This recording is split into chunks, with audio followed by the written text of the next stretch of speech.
Hello दोस्तों, स्वागत है आपका विज्ञान वृक्ष ऑनलाइन प्लेटफॉर्म के ऊपर।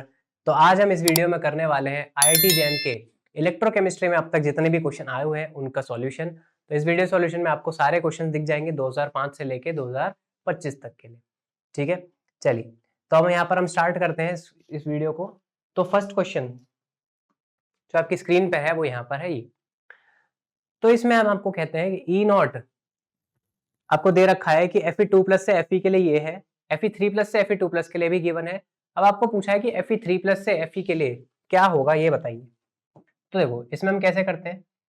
तो अगर आपसे बोला गया है कि भाई देखो एक रिएक्शन दी है उसने Fe2+ और 2 इलेक्ट्रॉन लेकर वो Fe में कन्वर्ट हो रहा है। इस रिएक्शन के लिए उसने जो ई नॉट गिवन दिया है आपको वो क्या है भाई 0.44, वो भी नेगेटिव का।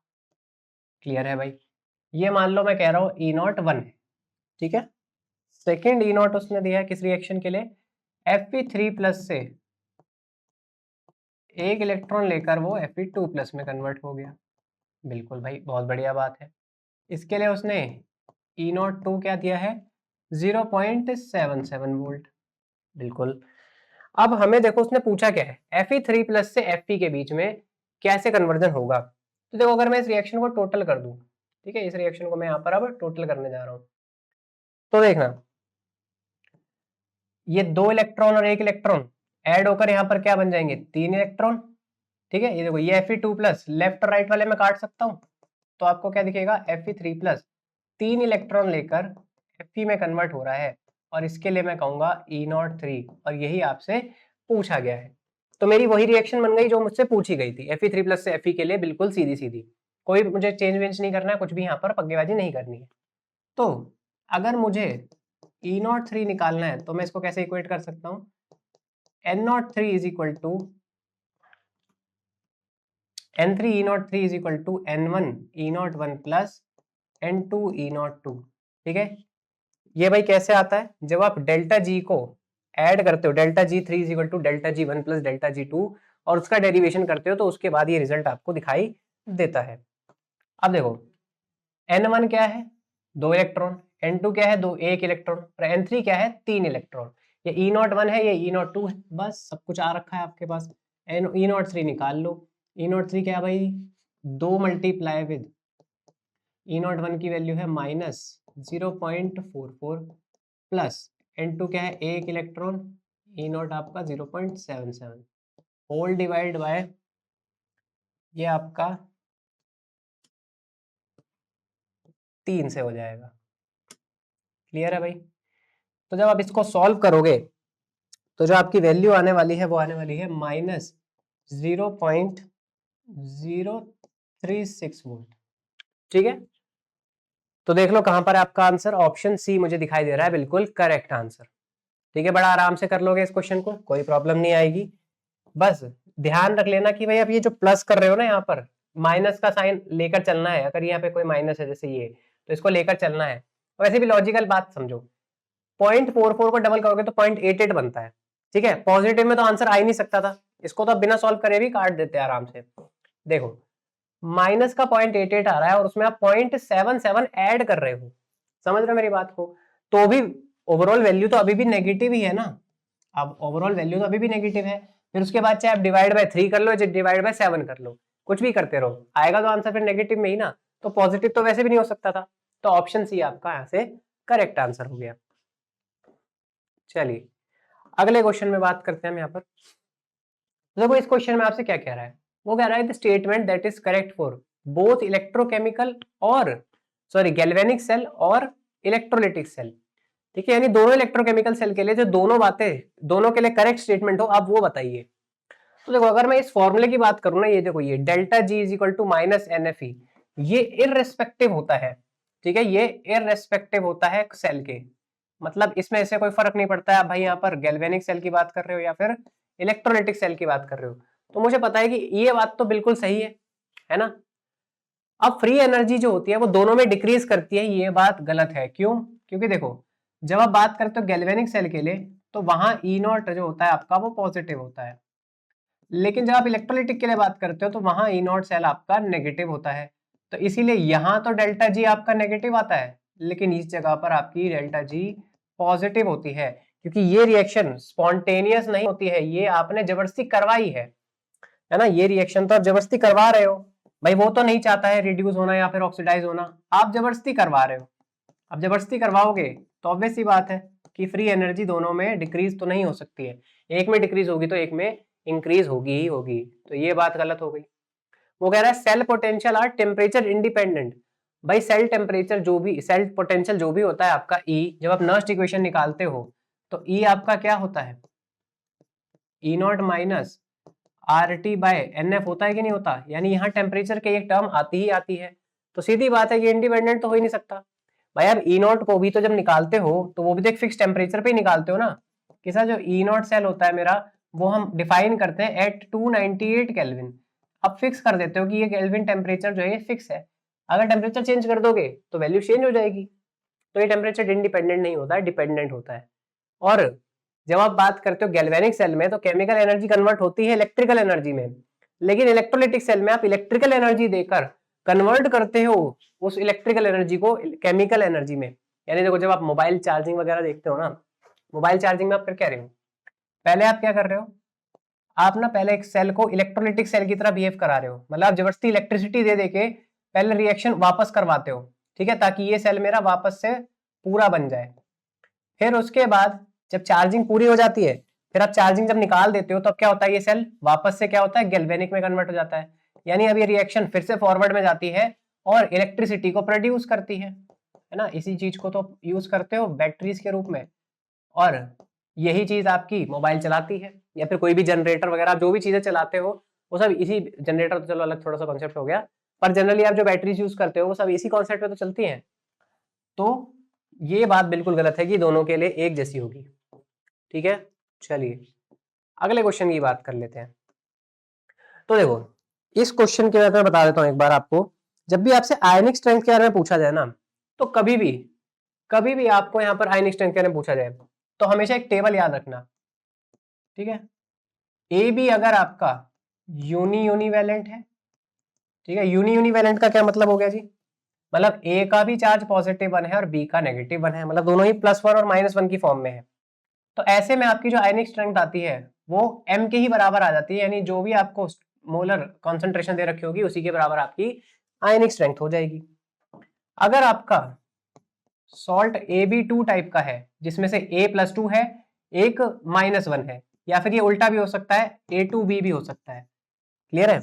जैसे एग्जाम्पल के तौर पे आप यहाँ पर कह दो जी ये तो मेरा कैल्शियम फ्लोराइड है ना, और ये क्या है मेरा Na2O, इन दोनों के लिए सेम बात होगी, ये बात ध्यान रखना, दोनों के लिए ही सेम आंसर आएगा आयनिक स्ट्रेंथ का, तो आयनिक स्ट्रेंथ यहाँ पर आपकी 3m बन जाती है, क्लियर है। इसके बाद अगर आपके पास आ जाए AB टाइप का ही सॉल्ट वापस से, लेकिन इस बार फर्क क्या होगा कि A भी +2 में है और B भी -2 में, मतलब बाय वैलेंट, जिसे आप यहाँ पर लिख सकते हो बाय वैलेंट टाइप का, जैसे कि मैग्नीशियम ऑक्साइड आप एग्जांपल ले सकते हो। तो इस केस में जो आपकी आयनिक स्ट्रेंथ आती है वो आती है 4m, ठीक है, ये आती है भाई 4m। फिर उसके बाद अगर आप बात करते हो AB3 या A3B, जैसे कि AlCl3 हो गया, है ना, AlCl3 हो गया, या फिर आप Li3B ले लो, ठीक है, कुछ इस तरह का ले लो, ये होता है आपके 6m के बराबर, इसकी आयनिक स्ट्रेंथ आती है भाई आपकी 6 × m के बराबर। और लास्ट आप ले सकते हो A2B3, यानी इसमें एक हो सकता है +3 में हो और एक -2 में, या फिर एक +2 में हो एक -3 में, इस टाइप से। तो इस केस में आपका बनता है भाई 15m, ठीक है। देखो 15m तक तो भले ही ना जाए, लेकिन आपको 6m तक तो ध्यान रखना ही रखना है, तो ये टेबल बहुत इंपॉर्टेंट हो जाती है आयनिक स्ट्रेंथ के लिए। कभी भी आपसे आयनिक स्ट्रेंथ पूछा जाए ना तो हमेशा इसी बेसिस पर चलना। अब देखो अगर आप वैसे निकालोगे ना आयनिक स्ट्रेंथ, तो आयनिक स्ट्रेंथ का फॉर्मूला क्या होता है भाई, हाफ समेशन ऑफ MiZi², और ये जो ये निकले हैं ना रिजल्ट, ये भी इसी के बेसिस पे है, कहीं ऐसा नहीं मैंने अपने आप से बना दिए, इसी से ही है, बस रिजल्ट को आप डायरेक्टली यूज कर सको, इसलिए यहाँ पर हमने इसको थोड़ा सा इजी फॉर्म में लिखा है। अब देखो पहचानना कैसे है, देखो ये FeCl3 है, मतलब एक +3 का है और Cl-1 का है, तो क्या मैं इसे AB3 टाइप का नहीं बोल सकता, क्या मैं इसे AB3 टाइप का नहीं बोल सकता, और इधर देखो ये HCl4, तो ये H प्लस है और ये ClO4 माइनस है, तो क्या ये AB यूनिवैलेंट टाइप का नहीं है क्या? तो इसके लिए आयनिक स्ट्रेंथ क्या आती है? 6m, निकाल के देख लेना, वही सेम आएगी। और इसके लिए कैसे आती है भाई? m आती है। अब वो पूछ रहा है कि एक सॉल्यूशन बनाया जिसमें FeCl3 और HClO4 को ऐसे रखा, उसकी जो आयनिक स्ट्रेंथ आएगी वो किसके बराबर आएगी? अब देखो, अगर आप ऐसे खेलने बैठते ना तो आप देखना यहाँ पर कितना लंबा खेल खेलते हैं। अब देखो सॉल्यूशन के लिए आप निकालते हैं आयनिक स्ट्रेंथ, है ना। सॉल्यूशन की आयनिक स्ट्रेंथ क्या होगी? जितने भी जो भी सॉल्ट दिया उन सबकी आयनिक स्ट्रेंथ को ऐड कर दो, है ना। तो ए के लिए यानी FeCl3 के लिए आप क्या हो गए 6m, यानी 0.06 प्लस 0.06, क्योंकि इसकी डायरेक्टली m ही है, तो ये कितना हो गया भाई? ये हो गया आपका 0.12, है ना। इतनी आयनिक स्ट्रेंथ आपसे पूछ रहा है, किसके बराबर होगी? किसकी आयनिक स्ट्रेंथ इसके बराबर होगी? अब देखो वैसे निकालने बैठते अगर आप, तो आप फिर पहले तो इसका निकालते। अब देखो ये क्या है? Na प्लस और Cl माइनस, यानी इसकी तो m ही होने वाली है आयनिक स्ट्रेंथ, तो क्या 0.09 0.12 के बराबर है? तो उड़ा दो इसको, नहीं हो सकता। ये क्या है? +2 -2, यानी ये AB टाइप का है लेकिन बाइवैलेंट, इसके लिए क्या होती है भाई? 4m होती है। तो 6 × 4 क्या हो गया भाई आपका? 0.24। क्या 0.24 0.12 के बराबर है? काट दो इसको। ये कैसा है भाई? देखो ये क्या है? AB2 या फिर A2B, कोई भी एक एग्जांपल मैंने बोलता ना, तो ये A2B टाइप का ही है Na2SO4, तो इसके लिए क्या होगी? 3m आयनिक स्ट्रेंथ। तो 3m मतलब 0.04 × 3, ये हो गया भाई आपका 0.12, और मुझे दिख रहा है कि ये बिल्कुल इक्वल है ना। ये तो बिल्कुल इक्वल है यहाँ पर 0.12 के ही। अब देखो ये लास्ट वाला देख लो, वैसे तो ये भी गलत है। 0.03 H3PO4 क्या है? A3B टाइप का सॉल्ट ही तो है ये, AB3 ले लो या A3B ऐसे ले सकते हैं। तो इसका क्या होता है? 6m, है ना, 6m होता है। तो 0.03 को 6 से मल्टीप्लाई करोगे तो ये 0.18 बनेगा, और ये भी 0.12 के इक्वल नहीं है।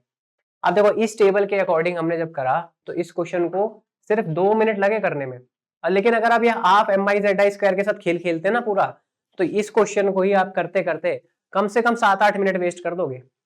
ठीक है, इस क्वेश्चन को 7-8 मिनट लगा दोगे आप। तो इसीलिए इस टेबल के साथ आप जरूर खेलना सीखो, थोड़ा सा याद करने की है, लेकिन एक बार आपको आदत हो जाएगी तो बहुत ईजी हो जाएगा आपके लिए। चलिए अगले क्वेश्चन की बात कर लेते हैं। कह रहा है the standard potential of Daniell cell is this, मतलब उसने E0 सेल दे दिया, उसने K इक्विलिब्रियम भी दे दिया। इक्विलिब्रियम कांस्टेंट जो है आपका 1.5 × 10⁻⁻⁰ है ना। उसने कहा देखो K इक्विलिब्रियम जो है 1.5 × 10⁻37 है, और जो E0 की वैल्यू है वो 1.1 है, यानी E0 भी पॉजिटिव में है। तो इस बात से मैं क्या कह सकता हूँ? तो मेरी बात समझना, हमें E0 से फर्क नहीं है। E0 तो हमें समझ आ रहा है कि जो डैनियल सेल में रिएक्शन हो रही है ना, है ना, डैनियल सेल में जो रिएक्शन हो रही है वो मुझे साफ पता चल रहा है कि जिंक जो है, जिंक 2+ में कन्वर्ट हो रहा होगा, और जो आपका कॉपर है 2+ वाला, ये यहाँ पर कॉपर बन रहा होगा। इसका मतलब ये जो कॉन्सेंट्रेशन है ना, ये कंप्लीट हो रही होंगी रिएक्शन जो है यहाँ पर, यानी डिस्प्लेसमेंट ऑफ जो कॉपर हो रही होगी ना यहाँ पर इस रिएक्शन में। एक्चुअली में यही तो हो रहा है ना। अरे एक्चुअली में देखो इस रिएक्शन में हो क्या रहा है, आप यहाँ पर कॉपर सल्फेट लेते हो और जिंक डाल दो, तो ये जिंक सल्फेट और कॉपर बना के आपको दे देता है। यही तो रिएक्शन हो रही है, और इसी चीज को आप क्या कह रहे हो? Displacement reaction. तो जैसे जैसे रिएक्शन फॉरवर्ड हो रही है आपकी डिस्प्लेसमेंट रिएक्शन बढ़ रही है ना, आपका प्रोडक्ट बढ़ रहा है डिस्प्लेसमेंट रिएक्शन में। और डिस्प्लेसमेंट अगर बढ़ रहा है तो यही पूछ रहा है कि अगर आपका K इक्विलिब्रियम इतना हाई है तो जिंक क्या कॉपर को ऑक्सीडाइज कर रहा है? अरे भाई कॉपर तो रिड्यूस हो रहा है ना, इसको तो पहले ही उड़ा दो। अरे इसको तो पहले ही उड़ा दो। अब डिस्प्लेसमेंट यहाँ पर देखो, कॉपर जिंक को ऑक्सीडाइज तो कर रहा है, ठीक है, कॉपर जिंक को तो ऑक्सीडाइज कर रहा है, लेकिन मैं इससे कंक्लूड कुछ नहीं कर सकता, ये तो वैसे भी हो रहा है। इसने इसमें E0 का या फिर K का क्या फर्क पड़ता है? उससे कोई फर्क नहीं पड़ रहा। अब बट डिस्प्लेसमेंट मुझे यहाँ से आंसर दे सकता है K इक्विलिब्रियम से। क्या होगा? क्या कॉपर का डिस्प्लेसमेंट जिंक से हो रहा है? तो क्या ये बात बिल्कुल ठीक है, या फिर जिंक का डिस्प्लेसमेंट कॉपर से हो रहा है? देखो इसका मतलब समझते हो, इसका मतलब ये होना चाह रहा है कि जिंक सल्फेट कॉपर सल्फेट में कन्वर्ट हो रहा है। इस वाली स्टेटमेंट से ये कहना चाह रहा है वो। तो क्या ऐसा हो रहा है? तो नहीं भाई, बिल्कुल नहीं हो रहा है ऐसा। तो यही चीज समझ आती है मुझे कि कॉपर सल्फेट जिंक सल्फेट में कन्वर्ट हो रहा है, और ये नियरली कंप्लीशन की तरफ है। भाई हाई इक्विलिब्रियम चांसेस मतलब क्या है? इक्विलिब्रियम कांस्टेंट हाई मतलब कि ये रिएक्शन पक्का यहाँ पर नियरी कंप्लीशन की तरफ ही बढ़ रही है, इतना जब तो इतना हाई इक्विलिब्रियम कांस्टेंट है। समझ रहे हो मेरी बात को भाई? प्रोडक्ट रिएक्टेंट की कॉन्सेंट्रेशन बहुत ज्यादा, प्रोडक्ट की कॉन्सेंट्रेशन बहुत हाई होगी, तभी तो ये वैल्यू इतनी ऊपर है। तो इसलिए आपका B statement is the correct answer. चलिए अगले क्वेश्चन की बात करते हैं। देखिए वैसे क्वेश्चन अगर आपको कोई समझ नहीं भी आ रहा होगा ना, तो एक बार मुझे कमेंट में बता देना। ऐसा नहीं है कि भाई नहीं समझ आ रहा तो सर ठीक है अब क्या ही बोलूं मैं इसमें, पूछ लेना अगर नहीं समझ आ रहा होगा, मैं कोशिश करूंगा जितना हो सके मैं आपको आंसर कर पाऊं कमेंट में। चलिए नेक्स्ट क्वेश्चन की बात करते हैं। देखो ये 2010 में क्वेश्चन आया हुआ है, पूछा गया है देखो, मोलर कंडक्टिविटी ऑफ कॉन्सेंट्रेशन दे दी एक वीक एसिड की इतनी है, लिमिटिंग मोलर कंडक्टिविटी भी दे दी, एज्यूम पूछ रहा है एक्टिविटी कोफिशिएंट को एक, तो डिसोसिएशन कांस्टेंट बता दो क्या होगा। देखो आप डिसोसिएशन कांस्टेंट की बात करते हो जब एसिड डिसोसिएशन कांस्टेंट की, तो ये क्या होता है c alpha square by 1 minus alpha, ये आप ऑस्वाल्ड डाइल्यूशन लॉ से डिराइव करके लाते हो। बिल्कुल ठीक बात है। अब इलेक्ट्रोकेमिस्ट्री का इसमें क्या काम है सर? हमें ये पता है अल्फा जो होता है ना वो lambda m by lambda naught m के बराबर होता है, ये बात मुझे यहां से पता है। तो अगर मैं अल्फा की वैल्यू को निकाल दूं और उसे के की वैल्यू में रख दूं तो मेरा आंसर आ जाएगा। सही बात है ना? तो चलिए अल्फा की वैल्यू निकाल लेते हैं।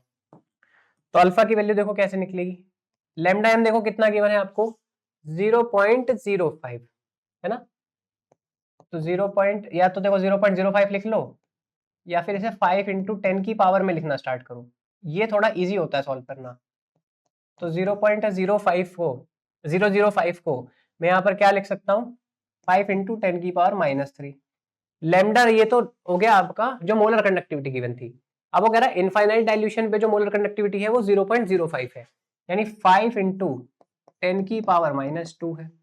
ठीक है जी, जब इसको सॉल्व करोगे तो आपके पास बचेगा 10 की पावर -1 या फिर 0.1 है ना, या तो 10 की पावर -1 लिखोगे या 0.1 लिखोगे, कुछ भी लिखना चाहो लिख सकते हो। तो देखो यहां तो नहीं केस चल रहा है, लेकिन अगर कभी आपका अल्फा लेस देन 0.05 आ जाए ना कभी भी, तो आप के को डायरेक्टली सी अल्फा स्क्वायर भी लिख सकते हो। क्यों? क्योंकि नीचे आपका जो अल्फा माइनस होगा ना 1 में से, वो इतना छोटा है कि उस पर कोई ज्यादा इफेक्ट पड़ेगा नहीं, तो हम डायरेक्टली के को सी अल्फा स्क्वायर के साथ रिलेट कर सकते हैं उस टाइम पे। और यहाँ तो 0.1 है तो भाई हमें यहाँ पर रखना ही पड़ेगा, कोई बात नहीं। तो आपका के क्या आ जाएगा, देखो कॉन्सेंट्रेशन कितनी गिवन है 9 इंटू 10 की पावर -3, तो 9 इंटू 10 की पावर -3 लिख दिया जी। मल्टीप्लाई हो रहा है 10 की पावर -1 का स्क्वायर, नीचे 1 माइनस 0.1 मतलब 9 इंटू 10 की पावर -1, 0.9 ही हुआ ना, 0.9 को मैं 9 इंटू 10 की पावर -1 लिख सकता हूँ। अब देखो ये सॉल्व करना थोड़ा आसान होता है, 9 से आपका 9 कैंसिल हो गया, 10 की पावर -1, ठीक है, और ये यहाँ से सॉल्व करने का 10 की पावर -2, देखो निकाल लेते हैं। यहाँ से 10 की पावर -3 आया, ऊपर से 10 की पावर -2 आया, और ये 10 की पावर -1 ऊपर जाके 10 बन गया। तो निकाल लो, ये आपका बन गया 10 की पावर -4 है ना, ये बन गया आपका 10 की पावर -4, यानी option A is the correct answer. देखो ये 9 और ये 1.1 ये तो दूर दूर तक कहीं नहीं आ सकते ना, सीधा सीधा आंसर आ रहा है 1 इंटू 10 की पावर -4। ठीक है, यहाँ पर 1 इंटू 10 की पावर -4।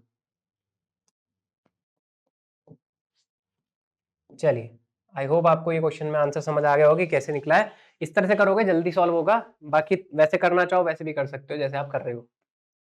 चलिए नेक्स्ट क्वेश्चन देख लेते हैं।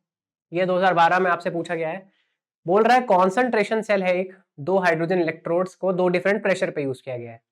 ठीक है, उसने कॉन्सेंट्रेशन में चेंज नहीं करा, उसने प्रेशर में चेंज करा है। ओके, अब पूछा ई सेल की यहाँ पर इक्वेशन क्या बनेगी।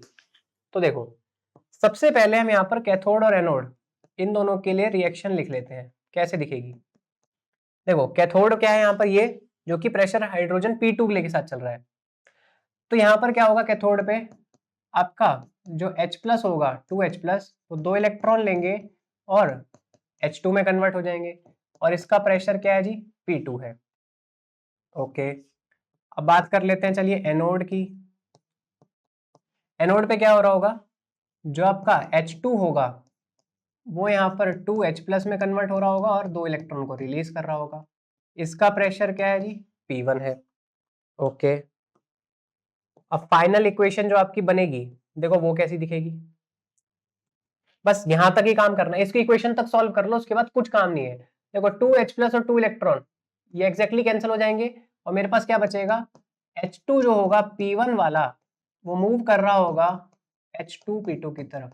ये आपकी फाइनल इक्वेशन बन गई ओवरऑल, है ना, ये आपकी फाइनल ओवरऑल इक्वेशन बन गई है।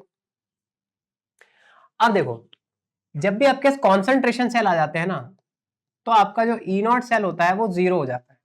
ये बात आई थिंक आपको पता है कि ई नॉट सेल यहाँ जीरो हो जाता है। क्यों जीरो हो जाता है, क्योंकि दोनों तरफ सेम ही इलेक्ट्रोड्स हैं, सिर्फ प्रेशर में ही तो चेंज है, पर ई नॉट की जो वैल्यूज है वो तो दोनों के लिए सेम होगी, पर इधर भी जीरो होगी उधर भी जीरो होगी, तो जब दोनों के बीच का डिफरेंस निकालोगे तो एनोड और कैथोड पे जीरो ही डिफरेंस आएगा। क्या ठीक है, हाइड्रोजन में जरूरी नहीं है, कोई भी इलेक्ट्रोड हो, अगर दोनों तरफ सेम इलेक्ट्रोड्स है तो भाई ई नॉट सेल आपका जीरो होता है, और कॉन्सेंट्रेशन सेल जब भी होगा आपके पास तब भी ई नॉट सेल हमेशा जीरो दिखेगा ही दिखेगा। बस अब इतना काम हो गया ना। अब देखो कैसे लिखना है यहाँ पर, अब E की वैल्यू लिखोगे जो E cell is equal to, यहां लिखो RT बाय F, NF लिखते हो वैसे तो, नंबर ऑफ इलेक्ट्रॉन आप यहाँ पर लिख लो 2, NF लिखते हैं ना हम, देखो यहाँ पर RT बाय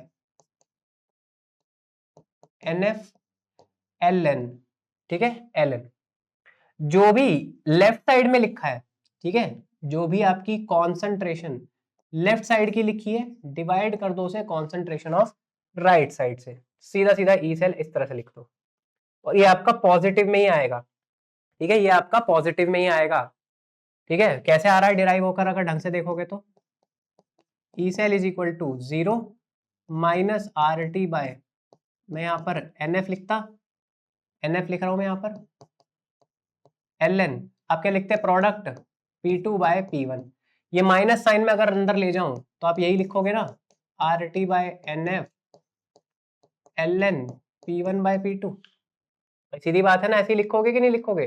तो मतलब आपने जो राइट वाला लिखा था, यानी जो राइट साइड P2 ऊपर था पहले, पर जब आप प्लस में लिख रहे हो इसे तो ये लेफ्ट वाला ऊपर आ जाएगा और राइट वाला नीचे चल जाएगा, ठीक है भाई। ये आप डायरेक्टली कर रहे हो, तो आप चाहो तो डायरेक्टली करना चाहो तो डायरेक्टली कर लो, और अगर वैसे करना चाहो तो वैसे भी कर सकते हो। ये आपका करेक्ट आंसर हो गया, RT बाय 2F होगा पहली बात तो, इन दोनों को तो पहले ही उड़ा दो।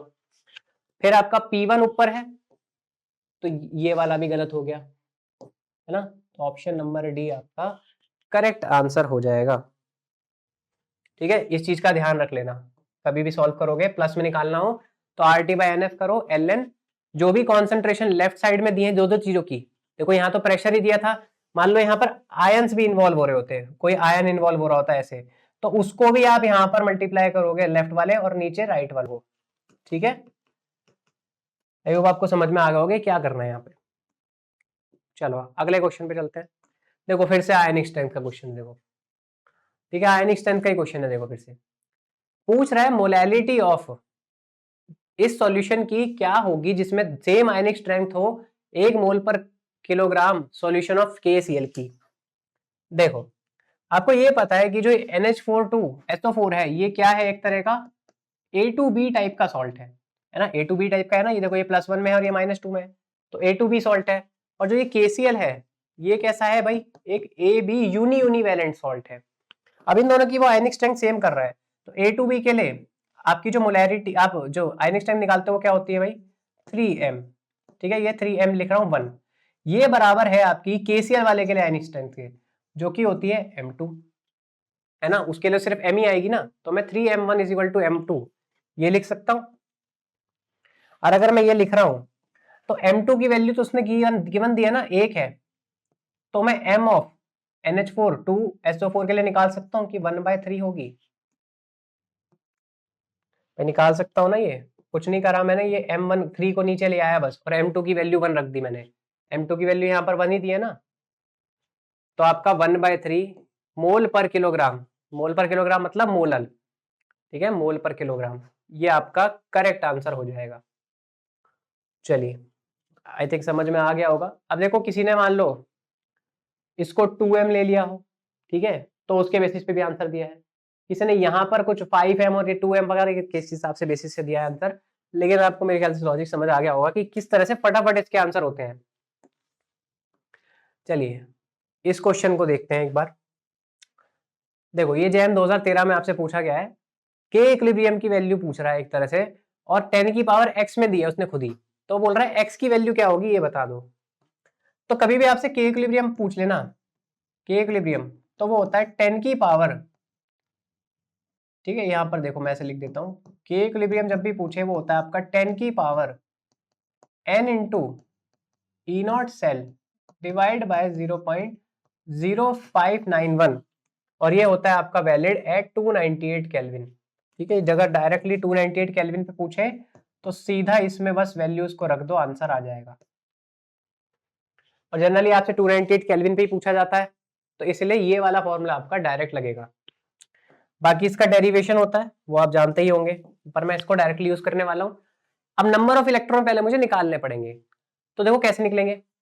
यहां से मुझे पता चल रहा है, देखो पूरी इक्वेशन आपको भले ही कुछ ना पता हो, छोड़ दो पूरी इक्वेशन को, ये तो पता है ना कि ये Mn+7 में है और ये +7 से +2 में जा रहा है, तो मतलब पक्का इसने 5 इलेक्ट्रॉन को लिया होगा, एब्जॉर्ब किया होगा या फिर एब्स्ट्रैक्ट किया होगा, कुछ भी कह लो, रिड्यूस हुआ इससे ये, और ये जिंक 0 से +2 में चला गया, मतलब यहाँ पर इसने 2 इलेक्ट्रॉन्स यहाँ से ऑक्सीडाइज करा होगा, इसने यहाँ से 2 इलेक्ट्रॉन निकाले होंगे। अब ये 2 इलेक्ट्रॉन निकाल रहा है और ये 5 इलेक्ट्रॉन ले रहा है, तो क्या ये रिएक्शन बैलेंस है? तो नहीं है ना, तो मुझे क्या करना पड़ेगा, नंबर ऑफ इलेक्ट्रॉन को बैलेंस करना पड़ेगा। तो मैं क्या कर सकता हूं, एक तरह से आपको पता है यहाँ पर बोल क्या रहा है एक तरह से कि जिंक जो है वो जिंक 2+ में कन्वर्ट हो रहा है 2 इलेक्ट्रॉन लेकर, 2 इलेक्ट्रॉन छोड़कर, और Mn+7 जो है वो 5 इलेक्ट्रॉन लेकर Mn+2 में कन्वर्ट हो रहा है। सीधी बात है। अब मुझे इन दोनों को इक्वल करना पड़ेगा बैलेंस करने के लिए, तो मैं क्या करूंगा, ऊपर 5 से मल्टीप्लाई करूंगा और इसको 2 से मल्टीप्लाई करूंगा, तो इससे क्या हो जाएगा, ये जो नंबर ऑफ इलेक्ट्रॉन है यहां पर भी 10 हो गए और नीचे भी आपके 10 हो गए, और ये 10-10 होने की वजह से देखो ये राइट साइड और ये लेफ्ट साइड है ये कट जाएंगे आराम से, तो मेरी अब रिएक्शन ये बैलेंस हो चुकी है। तो मेरे नंबर ऑफ इलेक्ट्रॉन यहां से कितने बन गए भाई, यहां से नंबर ऑफ इलेक्ट्रॉन मेरे बन गए हैं 10 इलेक्ट्रॉन्स। ठीक है, अब बस n निकल गया, अब इसके बाद तो कुछ नहीं बचा। आपको ई नॉट की वैल्यू उसने ऑलरेडी दे दी है 2.4, ठीक है। अच्छा देखो इसने 0.06 ऑलरेडी दे दी उसने, 0.0591 की जगह वो कह रहा है आपसे कि आप 0.06 यूज करो, ठीक है। वैसे तो ये होती है हम, लेकिन इसने राउंड ऑफ करके इसे 0.06 मान लिया है, ठीक है, हम 0.06 मान लेंगे। एक्चुअली में पता यही होता है यूज, ये जो 2.303 RT/F की वैल्यू है, ये जो आप नीचे यूज कर रहे हो ना 0.0591, ये इसकी ही वैल्यू है 298 केल्विन। तो बस कुछ नहीं करना आप, तो के इक्विलिब्रियम इज इक्वल टू 10 की पावर n 10 है, आपका ई नॉट कितना है 2.4, नीचे आप लिखोगे 0.06, इसे सॉल्व कर लो तो ये हो जाएगा भाई आपका 400, ठीक है, 10 की पावर 400, उसने 10 की पावर x में दिया है, तो मतलब मेरा जो x है यहाँ से वो 400 हो गया है। कंपेयर कर लेना, 400 ही बनेगा। तो उसने देखो x की वैल्यू तो पूछी है, तो x में क्या लिख सकता हूँ भाई 400। समझ आ गया भाई क्वेश्चन में क्या करना था, इजी सा क्वेश्चन था बिल्कुल, कुछ खास नहीं था इसमें, बस थोड़ा सा यहाँ पर फोकस करना था और जो भी गलतियां होगी आपकी यहाँ से एलिमिनेट हो जाएंगी। ये इक्वेशन का ध्यान रखना, यहाँ पर 0.06 उसने खुद दिया है इसलिए मैं यहाँ पे यूज कर रहा हूँ, वो 0.0591 लिखते हैं नहीं तो, ठीक है, तो भी कोई दिक्कत नहीं थी, राउंड ऑफ करके आप थोड़ा बहुत वैल्यू को देख सकते हैं। चलिए अगले क्वेश्चन की बात करते हैं। तो ये है आपका अगला क्वेश्चन, देखो ये है आपका ट्रांसपोर्ट नंबर के बेस पे क्वेश्चन। वो भाई आपसे ये पूछ रहा है कि बताओ ट्रांसपोर्ट नंबर ऑफ H+ क्या हो, है ना, ट्रांसपोर्ट नंबर ऑफ H+ क्या होगा। तो जब भी आप किसी भी चीज का कैटायन का ट्रांसपोर्ट नंबर लिखना चाहते हो तो आप क्या लिखोगे ऊपर, n into lambda naught of H+ divide by lambda naught of, यहाँ पर HCl गिवन है तो मैं यहाँ पर डायरेक्टली HCl लिख रहा हूँ, या फिर आप यहाँ पर जनरली सॉल्ट लिखते हैं, ऊपर आप ट्रांसपोर्ट नंबर ऑफ पॉजिटिव जिसके लिए भी निकालना है उसका लेमडा लेते हो, और नीचे आप पॉजिटिव यानी कैटायन और एनायन दोनों के लेमडा को यहाँ पर ऐड कर देते हो, ठीक है। मैं यहाँ पर डायरेक्टली लिख रहा हूँ क्योंकि यहाँ पर HCl उसने गिवन दिया है और HCl की वैल्यू भी दे रखी है। अब देखो उसने लेमडा नॉट ऑफ HCl दे रखा है, लेकिन मुझे लेमडा नॉट ऑफ H+ नहीं पता है ना, मुझे H+ का लेमडा नॉट नहीं पता है, तो मुझे H+ के लिए लेमडा नॉट निकालना पड़ेगा। अब देखो उसने ट्रांसपोर्ट नंबर ऑफ ना सोडियम दे दिया है, सोडियम दे दिया है उसने, NaCl का भी दे दिया है उसने। तो H प्लस निकालने के लिए मुझे पहले क्या करना पड़ेगा, देखना समझना। क्यों ना पहले मैं लेमडा ऑफ Na प्लस निकाल लूं।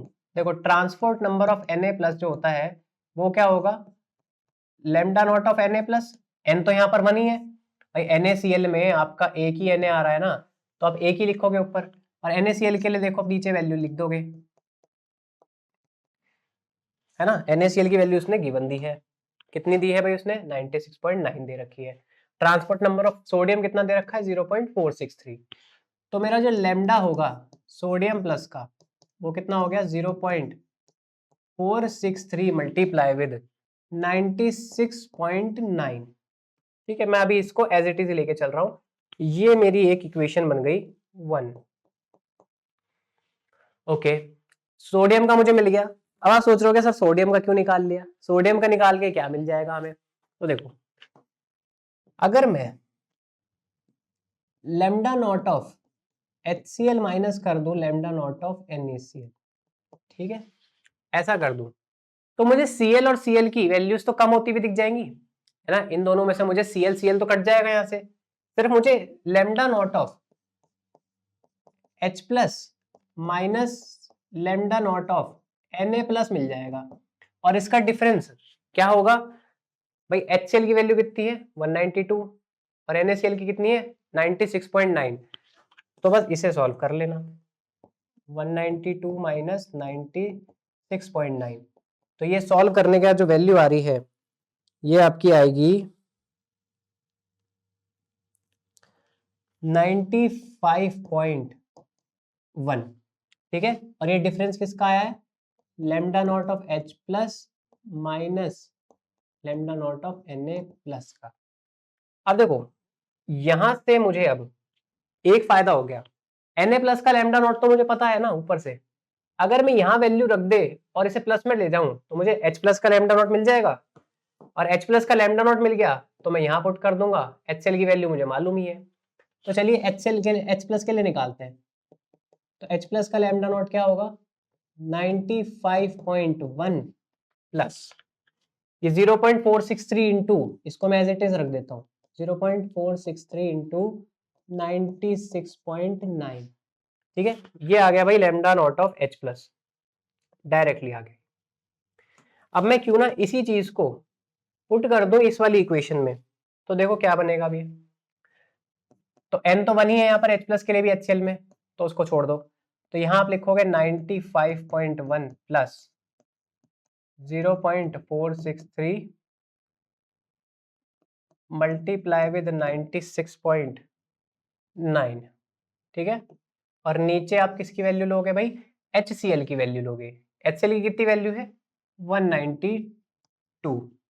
तो इसे सॉल्व कर लेना, यहाँ से transport number of H plus जो आपका आएगा ये आएगा 0.728 के आसपास।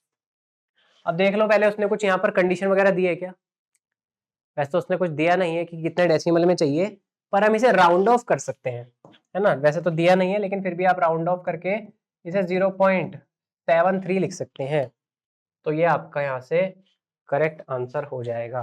ठीक है, वैसे दिया नहीं है लेकिन 2 डेसिमल तक हम इसको राउंड ऑफ करके लिख देते हैं। चलिए, आई होप आपको क्वेश्चन समझ में आ गया होगा। देखो करा क्या हमने, हमें चाहिए था H प्लस का, तो H प्लस का डायरेक्टली तो निकल नहीं सकता था, तो Na प्लस की वैल्यू से हमने पहले lambda naught of Na plus निकाला, फिर माइनस करने के बाद हमें यहाँ से डिफरेंस मिल गया। अब हमने इसमें Na प्लस की वैल्यू डाली और इससे मुझे H प्लस का मिल गया, और ये पुट मैंने ऊपर कर दिया, और यहाँ से मुझे transport number of H plus मिल चुका है। अच्छा सॉरी सॉरी सॉरी, हमें NaT थोड़ी ना है ये, अच्छा ये 0.73 ऑप्शन दिया तो है इसने, option D is the correct answer. हाँ NaT थोड़ी ना ये, ठीक है, तो यहाँ पर MCQ में NaT नहीं है, तो 0.73 आपका करेक्ट आंसर हो चुका है। अगले क्वेश्चन को देखते हैं। देखो अब वो जो टेबल है आपको खुद ही दिख रहा होगा कि हर जगह काम आ रही है, और देखो जो मैंने आपको A2B3 टाइप का दिया था याद आ रहा है, A2B3 टाइप का जो मैंने आपको दिखाया था, क्या होता है A2B3, जिसमें आयनिक स्ट्रेंथ आपकी कितनी आ रही थी 15m, याद आ रही है 15m आ रही थी कि नहीं आ रही थी। तो बस इसको यहाँ पर यूज कर लो और आपका आंसर आ जाएगा। तो ये मेरा क्या है, देखो ये +3 में है और SO4 -2 में है, तो ये मेरा A2B3 टाइप का सॉल्ट है। तो मतलब मुझे ये जो M है, M जरूरी नहीं है, देखो मोलैरिटी में भी दिया जा सकता है या फिर मोलैलिटी में भी दिया जा सकता है। तो मैं यहाँ पर सीधा सीधा 15 इंटू 0.5 कर दूंगा, 0.1 कर दूंगा, और ये वैल्यू आपकी बन जाएगी 1.5। ठीक है, तो आपका option D is the correct answer. अब वैसे लगे रहते, ठीक है, वैसे सोचते रहते, पहले m निकालते, mi/zi² करते। देखो एक बार करके भी दिखा दूं आपको, देखो आपका अगर लग रहा होगा सर नहीं इसमें टाइम इतना नहीं लगेगा, तो देखो करके देख लो। देखो Fe2SO4 को आप पहले लिखते हैं इस तरह से, 2Fe3 + 3SO4 2 माइनस, है ना, ये आपको कितने में दिया है, 0.1 में। तो यहाँ पर आप क्या लिखते, 2 इंटू 0.1 यानी 0.2, और इसे लिखते हैं 0.3। तो अब आयनिक स्ट्रेंथ आपकी क्या आती, हाफ। m क्या है भाई यहाँ पर 0.2, चार्ज क्या है 3, 3 का स्क्वायर 9 प्लस 0.3 लिखते हैं, चार्ज क्या है 2, 2 का स्क्वायर 4। देखो 0.2 इंटू 9 1.8, 0.3 इंटू 4 1.2, और इस होल को डिवाइड करते 2 से, तो ये आपका आंसर 1.5 ही आता। अब देखो इतनी राम कहानी करने की जगह आपने क्या करा, सिर्फ 15 से डायरेक्टली मल्टीप्लाई कर दिया, है ना, इतनी राम कहानी की जगह डायरेक्ट 15 से मल्टीप्लाई कर दिया और आपका आंसर 1.5 ही आया है। तो इसलिए ये टेबल आपको काफी ज्यादा हेल्प करेगी इन चीजों में। अब देखो ये क्वेश्चन देखो, आपने सबसे पहला जो क्वेश्चन देखा था मेरे साथ, ठीक है, ये वाला याद आ रहा है, ये वाला क्वेश्चन, सेम यही क्वेश्चन आपको देखो फिर से पूछ लिया, कहाँ, देखो 2015 में, देखो यही, बस क्या करा है इस बार भी, Fe3+ और Fe सेम वही चीज पूछी है ना, वही चीज पूछी है कि नहीं पूछी, तो देख लो, दोबारा देखना चाहो तो देख लो। Fe3+ को उसने कहा है 3 इलेक्ट्रॉन, सॉरी 1 इलेक्ट्रॉन लेकर उसने Fe2+ में बना लिया,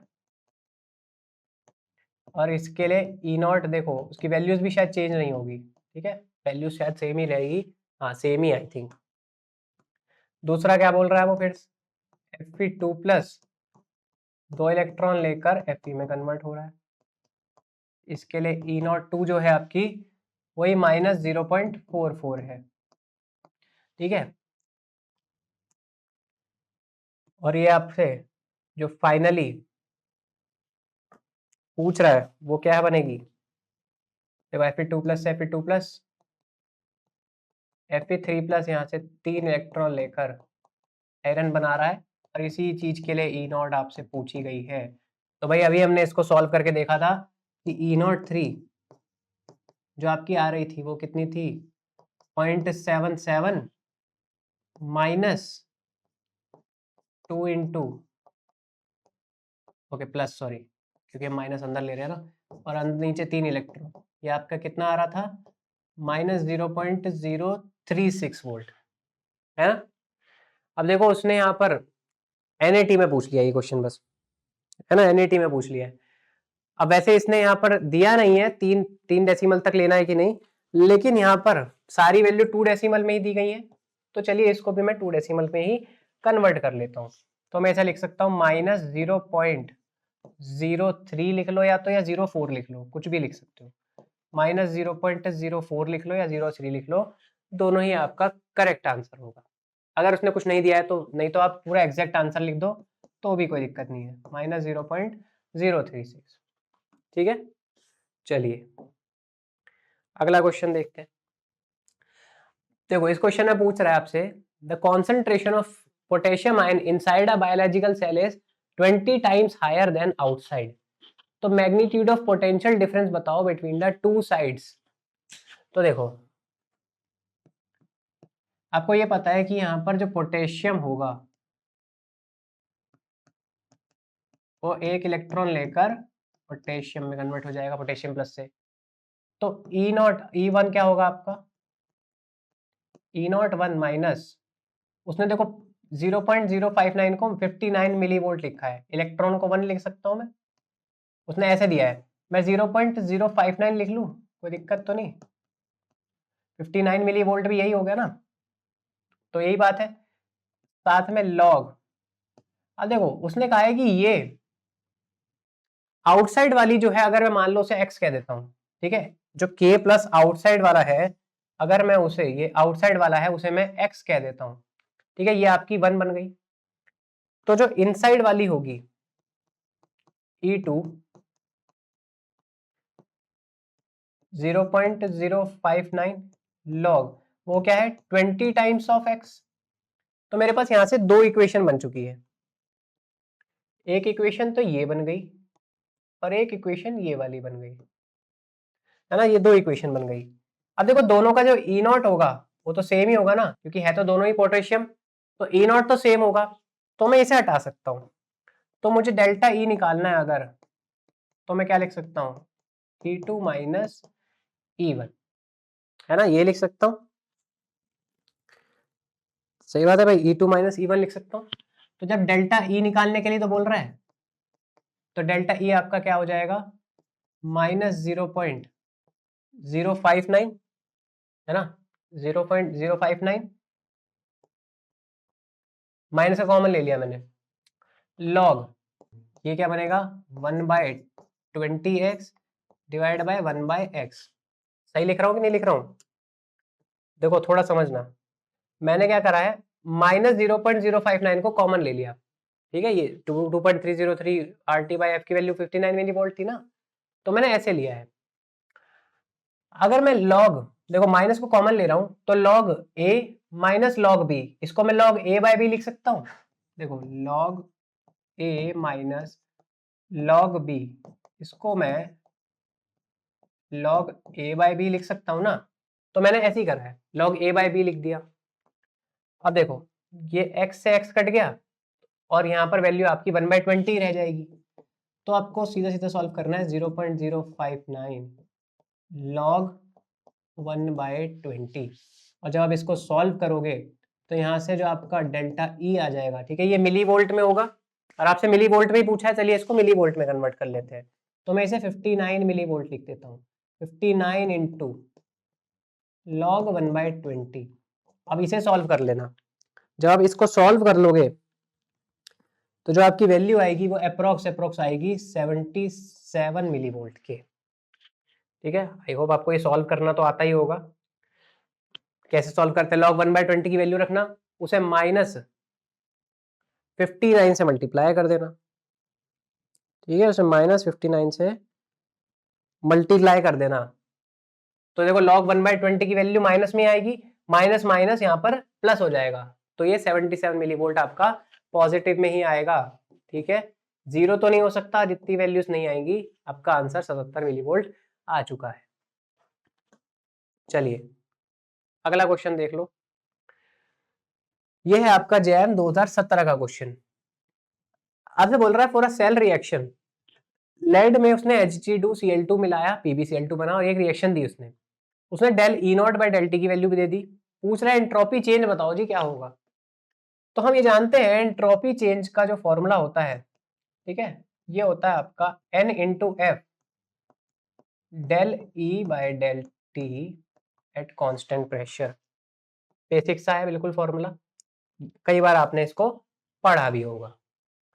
देखो del E not bye del T की वैल्यू उसने यहाँ पर दे रखी है, अगर उसको del E not bye del T ना लिखे ना, तो कभी कभी इसको टेम्परेचर कोफिशिएंट लिख देता है, तो ये वैल्यू आपको दे रखी है ना, एन निकाल लो, बस सिर्फ एन निकालने का काम है। देखो ये पीबी 0 से +2 में जा रहा है, और ये 2 Hg है, ठीक है, तो एक Hg +1 का है, या फिर आप यहां से सीधा सीधा कह सकते हो ये टोटल +2 है, और टोटल +2 जीरो में जा रहा है, तो मतलब मेरे नंबर ऑफ इलेक्ट्रॉन कितने इन्वॉल्व हो रहे होंगे, 2 ही हो रहे होंगे, तो बस अब तो कुछ बचा ही नहीं है इस क्वेश्चन में।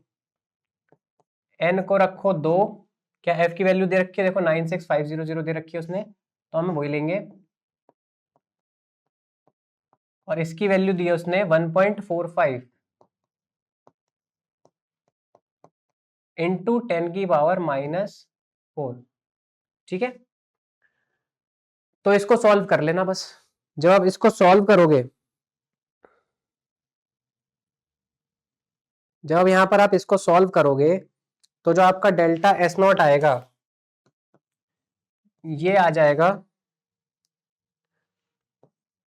27.985 जूल पर केल्विन पर मोल। ठीक है, ये आ जाएगा डेल्टा एस नॉट। देख लो कुछ इसने बोला है क्या राउंड ऑफ करने के लिए, तो आई थिंक इसने राउंड ऑफ करने के लिए वैसे तो कुछ बोला नहीं है। आप चाहो तो 27.98 ही रख दो, और चाहो तो 27.985 पूरा रख दो। उसने कुछ दिया नहीं है तो आप इसको ऐसे तेज लिख सकते हैं। चलिए अगला क्वेश्चन देख लेते हैं। ओके, ये ऊपर नीचे हो गया। ओके ठीक है, ठीक है। तो ये क्वेश्चन आपका पहले था 2016 का, ठीक है, वो ऊपर नीचे हो गया। तो एन इलेक्ट्रोकेमिकल सेल, दो हाफ सेल दे रखे हैं। देखो इसने पता है कितनी फालतू चीजें दे रखी है, सब ये फालतू रिएक्शन कंफ्यूज करने के लिए दिया है। पूछा गया है पता है, आपसे पूछ रहा है वेट बताओ कितना डिपॉजिट होगा।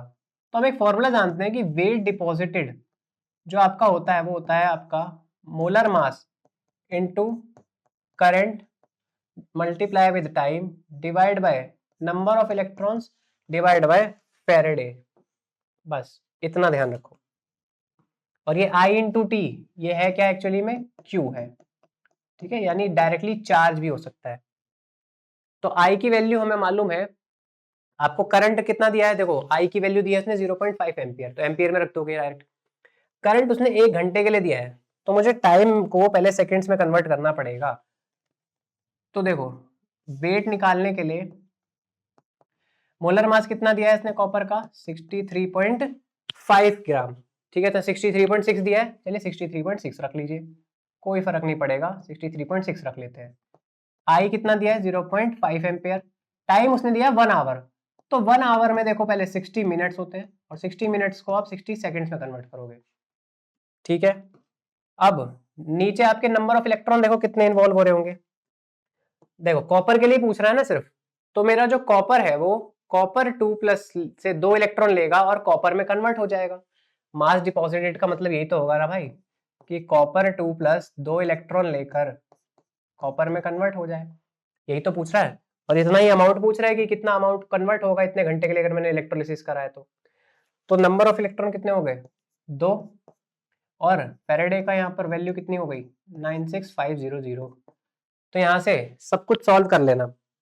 जब सारी वैल्यू को सॉल्व करोगे तो जो आपका आंसर आएगा वो आएगा 0.59 ग्राम्स। ठीक है भाई, ये आपका वेट आ गया 0.59 ग्राम। ऑप्शन डी आपका यहाँ से सही आंसर हो जाएगा। अगर 2 से डिवाइड नहीं करोगे तो देखो इसने इसको 1.18 भी दिया हुआ है, उसके हिसाब से भी आंसर दिया है उसने 1.18, और कोई और मैथमेटिक्स वगैरह लगा दो तो उसके लिए भी आंसर दे रखे हैं। तो इस चीज का ध्यान रखना, जैम गेट और ये नेट वाले जो होते हैं ना, ये बहुत ऊट पटांग ऑप्शन बनाते हैं, जो आप गलती करोगे ना वो भी मान के चलते हैं पहले से, उसके हिसाब से भी ऑप्शन दे देते हैं वो। तो इस चीज का ध्यान रखना थोड़ा। चलिए अब हम नेक्स्ट क्वेश्चन की बात करते हैं। ये देखो, ये है आपका नेक्स्ट क्वेश्चन। बोल रहा है the standard reduction potential of cerium positive 4 positive to 3 positive दे रखा है, दोनों के रिडक्शन पोटेंशियल दे दिए। कह रहा है log 10 के, यानी log k की वैल्यू बताओ जी। तो मैंने बताया था k इक्विलिब्रियम क्या होता है, तो देखो log k इक्विलिब्रियम क्या होता है। ठीक है, ये क्या होता है देखो, ये होता है आपका n into E naught cell divide by 0.0591। मतलब जो आपने ये log हटाया था ना, उसी की वजह से 10 की पावर ऊपर जाती है। ठीक है, वो 10 की पावर में जो गया था वो log हटाने की वजह से ही गया था। तो देखो हमें ये इससे कोई लॉजिक नहीं है, ये हमें कुछ नहीं करना, आर टी बाई एफ की वैल्यू से हमें कुछ नहीं करना, हमें 0.059 ही रखना है। ठीक है, यहाँ पर 0.059 ही रखना है, कुछ नहीं करना आपको, यहाँ पर इसी फॉर्मूले में रखना है। तो देखिए आपको ई नॉट सेल निकालना है सबसे पहले, और नंबर ऑफ इलेक्ट्रॉन।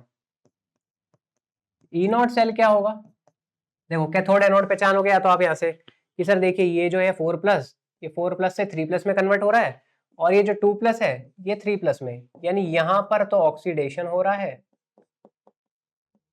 और यहाँ पर रिडक्शन हो रहा है ना। या तो आप ऐसे पहचान लोगे, और अगर ऐसे नहीं पहचानना चाहते हो तो आप ऐसे कर सकते हो। रिडक्शन पोटेंशियल की टर्म्स में जिसकी वैल्यू ज्यादा है, मतलब वो पक्का ज्यादा अच्छा रिडक्शन कर रहा होगा। ज्यादा अच्छा रिडक्शन कर रहा है तो वो क्या होगा भाई, कैथोड। और ये फिर बचा हुआ क्या बच गया, एनोड, है ना। इधर से निकालोगे तो देखो Fe जो आपका एनोड ही आ रहा है ना यहाँ पर भी, और सीरियम कैथोड आ रहा है, तो सेम तरीके से आप दोनों तरह से निकाल सकते हो। तो 1.44 माइनस 0.77 कैथोड माइनस एनोड, इसे सॉल्व कर लेना 0.77 वोल्ट, ये आपका ई नॉट सेल आ गया। नंबर ऑफ इलेक्ट्रॉन देख लो भाई, +2 से +3 में भी एक इलेक्ट्रॉन लग रहा होगा, और +4 से +3 आने में भी एक इलेक्ट्रॉन लग रहा होगा, तो सिर्फ एक ही इलेक्ट्रॉन इन्वॉल्व हो रहा है। तो अब लॉग के की वैल्यू क्या लिखोगे, एक electron multiply with 0.77 divide by 0.0591, पूरा लिख लो, और 0.059 लिखोगे तो भी कोई दिक्कत नहीं है। चलिए इसको सॉल्व कर लीजिए, आपका यहां से आंसर आ जाएगा। ओके सॉरी, ये 0.77 नहीं होगा, 0.67 होगा, सॉरी कैलकुलेशन में थोड़ी गलती, 0.67 होगा ये, ठीक है। अब इसे सॉल्व कर लेना, तो इसे सॉल्व करोगे तो आपका आंसर आएगा 11.32, ठीक है। ये आ गया 11.32 आपका करेक्ट आंसर। देख लो उसने कुछ बोला है क्या यहाँ पर राउंड ऑफ वगैरह करने को, तो उसने 2 डेसिमल प्लेस में ही कहा है, तो हमारा आंसर 11.32 ही होगा, ठीक है। चलिए अगले क्वेश्चन की बात कर लेते हैं। देखो इस क्वेश्चन में देखो आपसे क्या बोल रहा है, कह रहा है in a typical conductometric titration of strong acid versus weak base. तो सबसे पहले ना मैं आपको एक चीज बता देता हूँ, ठीक है, एक चीज बता देता हूँ।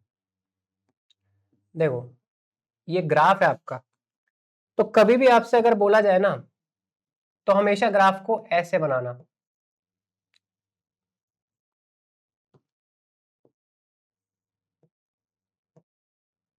ठीक है। ये आपका ओवरऑल ग्राफ होता है। यहां पर आप क्या लिखोगे भाई, कंडक्टेंस, ठीक है। और यहाँ जनरली आप लिखते हो वॉल्यूम एडेड, जो भी आपको मतलब बेस वगैरह ऐड करना होता है वो यहाँ पर लिखते हो। जनरली बेस ही ऐड करते हैं, एसिड की टाइट्रेशन की जाती है कंडक्टोमेट्रिक।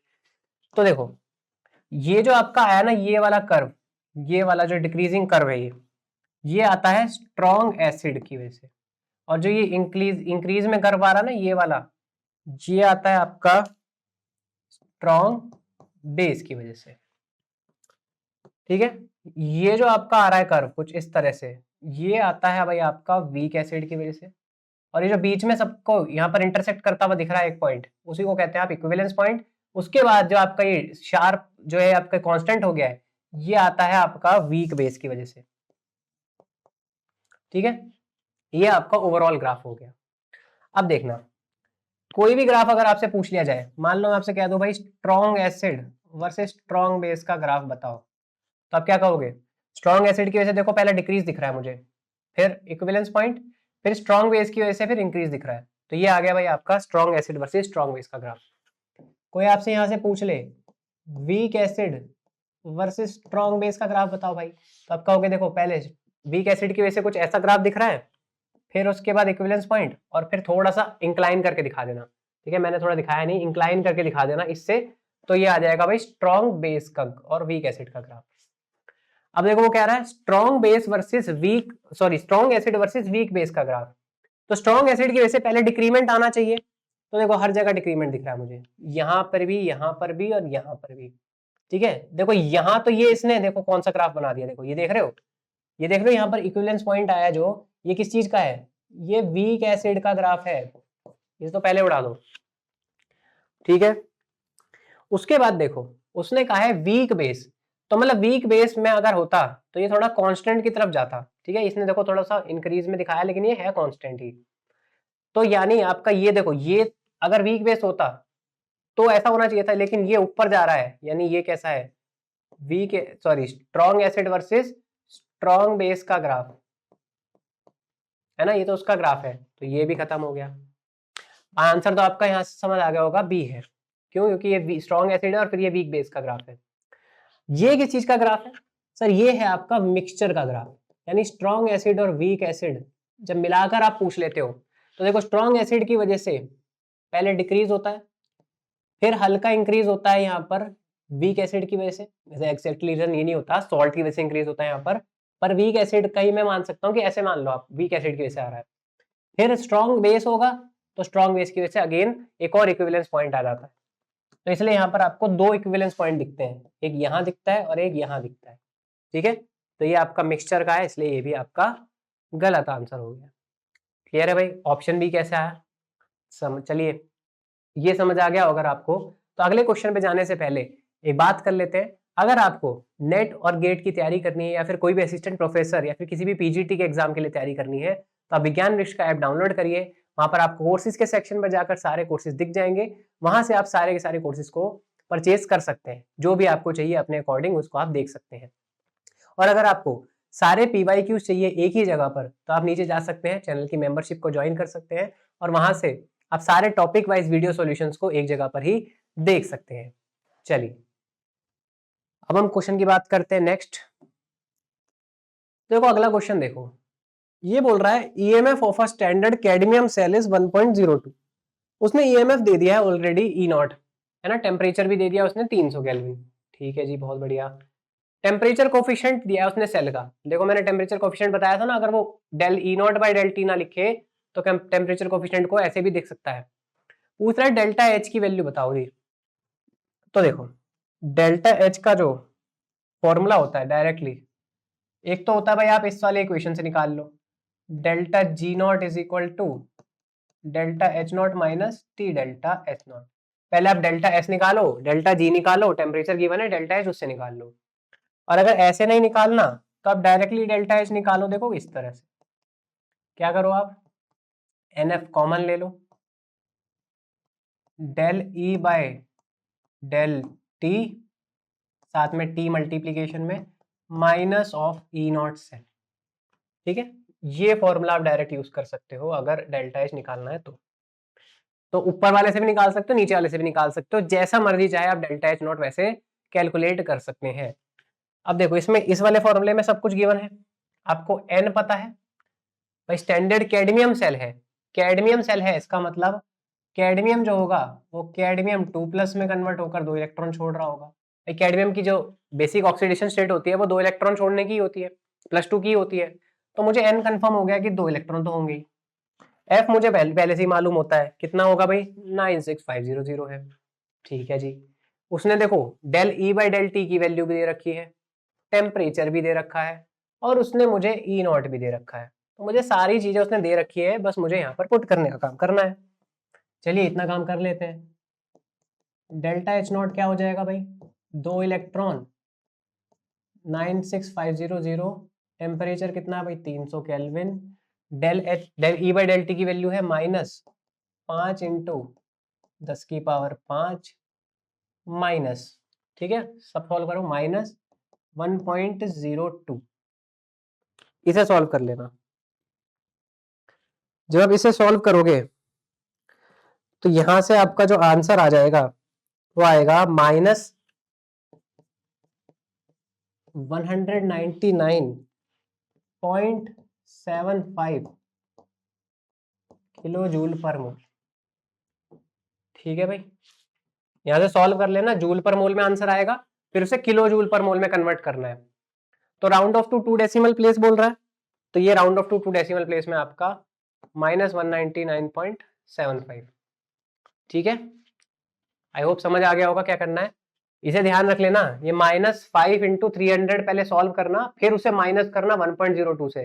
कहीं ये ऐसे डायरेक्टली मत कर देना खेल, ठीक है, डायरेक्टली मत कर देना, ये मल्टीप्लीकेशन का साइन है, ये ब्रैकेट और लगा लो चाहे एक और, इस चीज का ध्यान रख लेना। चलिए नेक्स्ट क्वेश्चन की बात कर लेते हैं।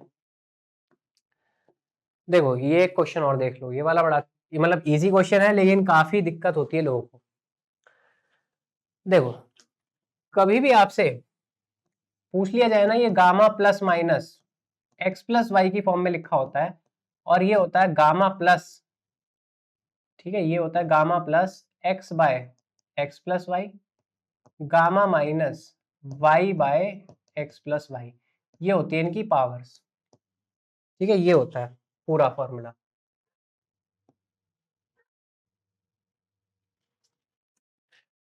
देखो आपसे पूछा जाए कि मीन आयनिक एक्टिविटी कोफिशिएंट बताओ जी, यहाँ पर क्या होगा, तो मुझे बताओ क्या एक्स और वाई निकालना आता है।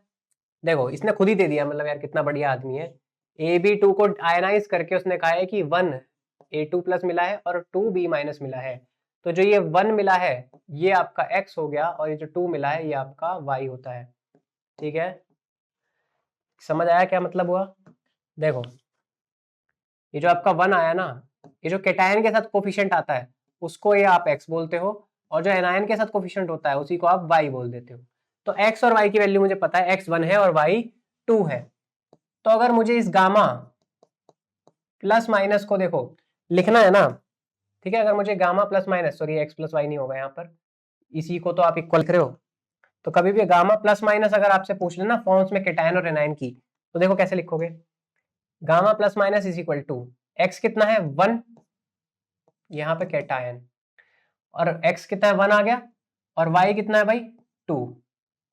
ठीक है, गामा माइनस वाई 2 है 1 प्लस 2, तो आप इसे क्या लिख सकते हो, गामा प्लस 1/3 गामा माइनस 2/3, और ये भाई आपका करेक्ट आंसर होगा।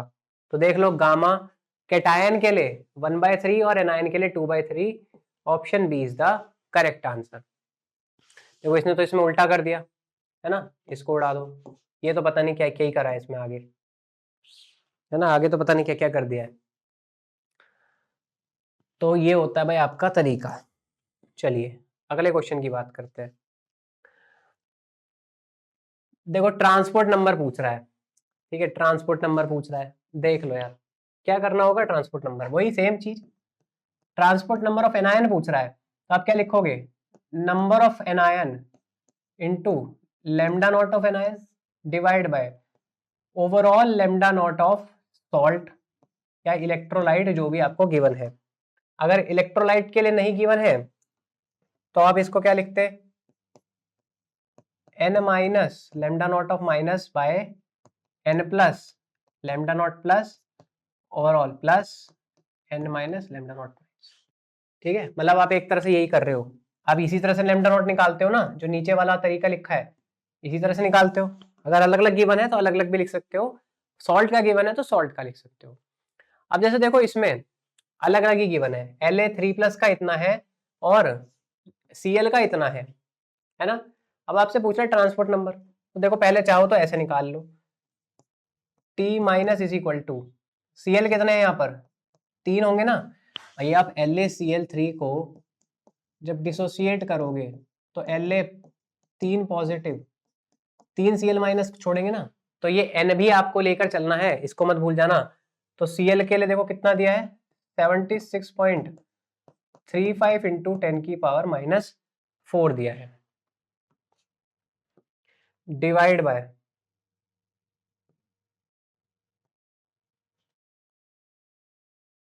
आप यहां लिखोगे La कितना है 1 मल्टीप्लाई विद 209.1 प्लस 3 इंटू 76.35।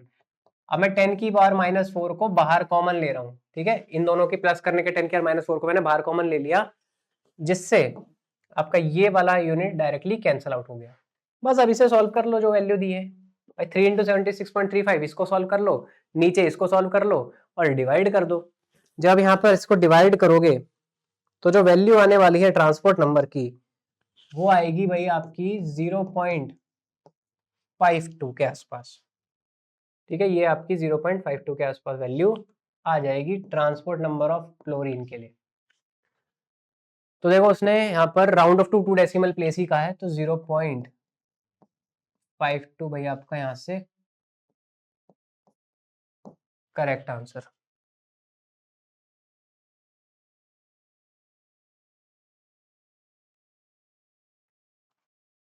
चलिए अगले क्वेश्चन की बात करते हैं।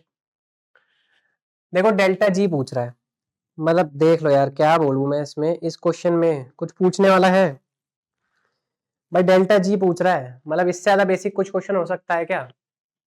क्या होता है delta G naught? Minus n F E naught cell. और भाई आपने इस चीज को तो इतनी बार कर लिया होगा कि मेरे ख्याल से तो वैल्यू भी याद हो गई होगी डेनियल सेल के लिए। डेनियल सेल ही तो है। देखो कॉपर 2+ से कॉपर में कन्वर्ट हो रहा है, ठीक है। देखो रिडक्शन की वैल्यू दी है और ये वाली रिडक्शन की वैल्यू दी है, तो साफ पता चल रहा है मुझे कि ये तो मेरा कैथोड है और ये मेरा एनोड है, ठीक है। रिडक्शन की वैल्यूज में देखो ये पॉजिटिव है और दूसरा नेगेटिव है, तो कैथोड एनोड पहचान लोगे। इसका जब ई नोट सेल निकालोगे तो डेनियल सेल का तो ई नोट सेल भी याद हो गया होगा, 1.1 वोल्ट होता है, ठीक है। तो 1.1 वोल्ट को यहाँ पे पुट करो, एन नंबर ऑफ इलेक्ट्रॉन कितने हैं? 2, 2 × 96500 मल्टीप्लाई विद 1.1। इसे सॉल्व कर लेना, 212 माइनस का किलो जूल पर मोल में आपका आंसर दिखाई देगा। पहले जूल पर मोल में आएगा, फिर उसको आप किलो जूल में कन्वर्ट कर रहे हो। अच्छा इसने देखो 96485 लिए वैल्यू, ठीक है भाई, जो उसने वैल्यू लिया आप वही ले लो।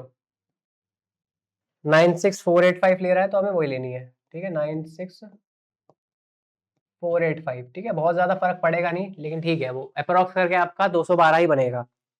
सॉल्व कर लेना चाहे, सॉल्व करके इतना ही आएगा। नियरेस्ट इंटीजर पूछ रहा है ना वो, क्योंकि तो नियरेस्ट इंटीजर आपका यही आएगा, -212। चलिए देखो अब ये आया आपका डी बाय हकल लिमिटिंग लॉ का पहला क्वेश्चन। देखो डी बाय हकल लिमिटिंग लॉ के ऊपर जो क्वेश्चन है जनरली कम पूछे जाते हैं, लेकिन जैम में पूछे बहुत जाते हैं। जब भी आएगा आपसे पूछा जरूर जाएगा, अगर कभी मान लो उसके मूड में होगा तो ये लिमिटिंग लॉ से जरूर पूछेगा आपसे। देखो इतना भला आदमी है, उसने इक्वेशन भी दे दी पहले से कि जी ये इक्वेशन होती है ना, इक्वेशन भी दे दी उसने।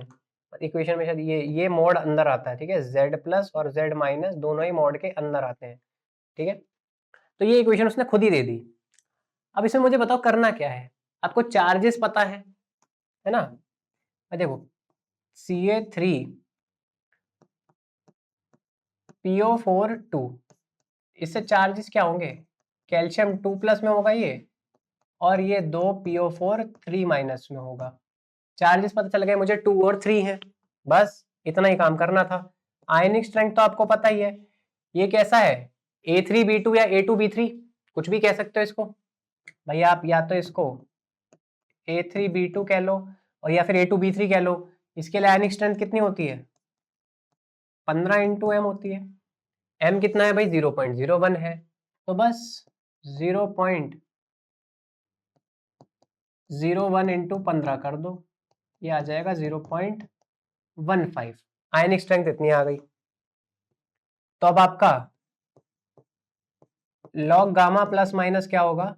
-0.509 मॉड ऑफ चार्जेस क्या है? +2 मल्टीप्लाई विद -3, मॉड है इसलिए कोई लॉजिक नहीं बनता आगे लिखने के लिए, √of 0.15। इसे सॉल्व कर लेना। अब देखो आपको यहां से लॉग गामा प्लस माइनस की वैल्यू मिलेगी, ठीक है, यहां से आपको लॉग गामा प्लस माइनस की वैल्यू मिलेगी। लेकिन आपको पूछा क्या गया है पता है? आपको पूछा गया है गामा प्लस माइनस, यानी आपको इसको 10 की पावर में लेके जाना है, जो भी वैल्यू आएगी यहां से सॉल्व कर लेना, जो भी वैल्यू आएगी उसे 10 की पावर में ले जाना। ये जो भी यहाँ पर x आएगा ना सॉल्व करने के बाद, यह ले जाना, और ये माइनस में आएगा, ये भी ध्यान रखना, ये ध्यान रख लेना यहाँ पर, ठीक है। देखो जैसे मैं आपको वैल्यू बता देता हूँ, √0.15, ये हो गया आपका 6 × क्या आएगा? 10 की पावर -1.182 है ना, ये इतना आएगा। तो जब आप इसको सॉल्व करोगे तो ये वैल्यू आपकी आ जाएगी 0.066, ठीक है। तो ये माइनस का साइन लेकर चलना है, भूलना मत, ये भूल गए अगर तो क्वेश्चन गलत हो जाएगा, NAT में खासकर। तो 3 डेसिमल प्लेस तक ही कह रहा है, चलिए फिर 0.066 आपका करेक्ट आंसर हो जाएगा, ठीक है। मुश्किल क्वेश्चन तो था नहीं कुछ, इजी सा क्वेश्चन था। चलिए देखो फिर से आपसे पूछा गया है यहाँ पर मीन आयनिक एक्टिविटी कोफिशिएंट। देखो पहली बार में उसने फॉर्मूला दे दिया, इस बार उसने फॉर्मूला नहीं दिया, ठीक है, करना सेम वही है लेकिन फॉर्मूला नहीं दिया उसने। देखो उसने, देखो वैल्यू दे दी उसने ए की 0.509, उसने डी बाई अकल कांस्टेंट की वैल्यू दे दी। फॉर्मूला एक्चुअली में क्या होता है, log gamma plus minus is equal to minus A under root I, और जो ये ए है इसी को आप लिखते हो डी बाई हकल कांस्टेंट, ठीक है, और इसकी वैल्यू उसने दे दी है 0.509। तो वैसे तो कोई लॉजिक नहीं है, हमें पता ही है वाटर के लिए इतना होता है, तो उसने दे दी है। चलिए कॉन्सेंट्रेशन देखो उसने कितनी दी है, 0.004 मोलर, है ना, और ये CaCl2 यानी Ab2 टाइप का सॉल्ट है। तो आयनिक स्ट्रेंथ और Ab2 क्या होती है भाई, 3m होती है। तो 3 इंटू 0.004, ये आ गया आपका 0.012। सही बात है, 0.012 आ गई आपकी आयनिक स्ट्रेंथ। ए की वैल्यू पता है, चार्जेस पता है, तो log gamma plus minus is equal to minus 0.509। Calcium के लिए 2 चार्ज होता है, क्लोरीन के लिए 1 होता है, इसे -2 मत करिए आना, गलत हो जाएगा। आयनिक स्ट्रेंथ क्या हो गई भाई, 0.012। बस गामा प्लस माइनस निकाल लो यहां से, तो गामा प्लस माइनस निकाल लेना। तो लॉग गामा प्लस माइनस की जो वैल्यू आ रही है वो आ जाएगी भाई आपकी -0.1115, ठीक है। तो यहाँ से गामा प्लस माइनस सॉल्व कर लेना, 10 की पावर में ले जाना इसको माइनस में, और ये वैल्यू आ जाएगी 0.773। 3 डेसिमल प्लेस तक ही कह रहा है, तो 0.773 आपका करेक्ट आंसर हो जाएगा। चलिए अगला क्वेश्चन देख लो। देखो डिसोसिएशन कांस्टेंट आपको दे दिया है उसने वीक मोनोप्रोटिक एसिड का, ठीक है, उसने के की वैल्यू दे दी, कह रहा है मोलर कंडक्टेंस इनफाइनाइट डाइल्यूशन पे इतना है। अगर इस कॉन्सेंट्रेशन पे आपसे पूछ रहा है स्पेसिफिक कंडक्टेंस बताओ भाई कितनी होगी, ठीक है, उसने n इंटू 10 की पावर -2 में लिख कर दिया है। तो चलिए सॉल्व करके देखते हैं। भाई अगर मैं यहां से लैम्डा m फाइंड कर लूं तो मेरा कुछ काम बन सकता है ना, क्यों, क्योंकि lambda m is equal to kappa by concentration into 1000 होता है अगर सेंटीमीटर में हम लैम्डा को लेते हैं। पर देखो उसने ना मीटर स्क्वायर में दिया है, तो अगर मीटर में आता है तो कुछ नहीं करना, इसी फॉर्मूले को हम लिख देते हैं काप्पा बाय सी डिवाइड बाय 1000, कोई दिक्कत नहीं है। तो यहां से कप्पा क्या लिखोगे भाई, लैम्डा m, कॉन्सेंट्रेशन देखो उसने कितनी गिवन दी है आपको, कॉन्सेंट्रेशन देखो कॉन्सेंट्रेशन दी तो थी अभी, हाँ ये रही 0.01, कॉन्सेंट्रेशन इतनी है। तो 0.01 मल्टीप्लाई विद 1000, तो यहां से लैम्डा m निकाल लो पहले, ठीक है, लैम्डा m निकाल लो, इस वैल्यू में पुट कर देना, काम हो जाएगा भाई आपका। लैम्डा m कैसे निकालेंगे, हमें पता है alpha is equal to lambda m by lambda naught m होती है जी। बहुत बढ़िया, लैम्डा नॉट m मुझे दे रखा है पर मुझे अल्फा नहीं पता, है ना, अल्फा नहीं पता, तो क्या करूंगा मैं, तो लैम्डा m निकालने के लिए मुझे क्या करना पड़ेगा, alpha multiplication with lambda naught m। Lambda naught m की वैल्यू कितनी गिवन है, ये गिवन है आपको 360.5 इंटू 10 की पावर -4, ठीक है, ये दूसरी इक्वेशन आ गई। अब मुझे अल्फा निकालना है, अल्फा निकालने के लिए क्या करना पड़ेगा, अब मुझे एक और चीज करनी पड़ेगी, ये पता है मुझे k is equal to c alpha square by 1 minus alpha होता है, बिल्कुल ठीक बात है।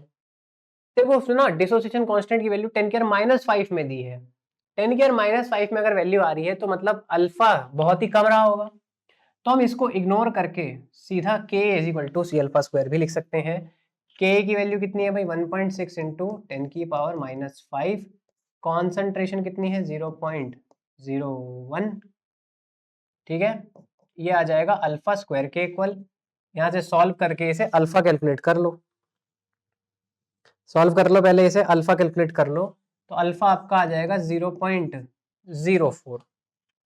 देखो जो मैं बता रहा था ना 0.05 से नीचे आ जाए तो आप अल्फा को इग्नोर कर देता नीचे से, और आप सॉल्व करके देख लो 0.04 अल्फा आ रहा है, तो यानी आपका 0.05 से कम है ना, तो मतलब आप यहाँ से इग्नोर कर सकते थे इसको। ठीक है, तो अल्फा आपका ये आ गया। अब मैं इस अल्फा को यहाँ पुट कर दूं तो लेमडा एम मेरा आ जाएगा 0.04 इंटू 360.5 इंटू 10⁻⁻⁴। ठीक है, तो जब यहां से सॉल्व करोगे तो ये वैल्यू आपकी आ जाएगी भाई 14.4 इंटू 10⁻⁻⁴। ठीक है, ये आ गया भाई लेमडा एम। अब इस लेमडा एम को उठा के रख दो इस वैल्यू में, तो कापा आ जाएगा आपका 14.4 इंटू 10⁻⁻⁴ मल्टीप्लाई विद, आप मल्टीप्लाई विद 10 भी कर सकते हैं डायरेक्टली, है ना, मल्टीप्लाई विद डायरेक्टली 10 कर सकते हैं भाई। 0.01 को 1000 से मल्टीप्लाई करोगे तो 10 ही आएगा, सही बात है ना, 10 ही आएगा।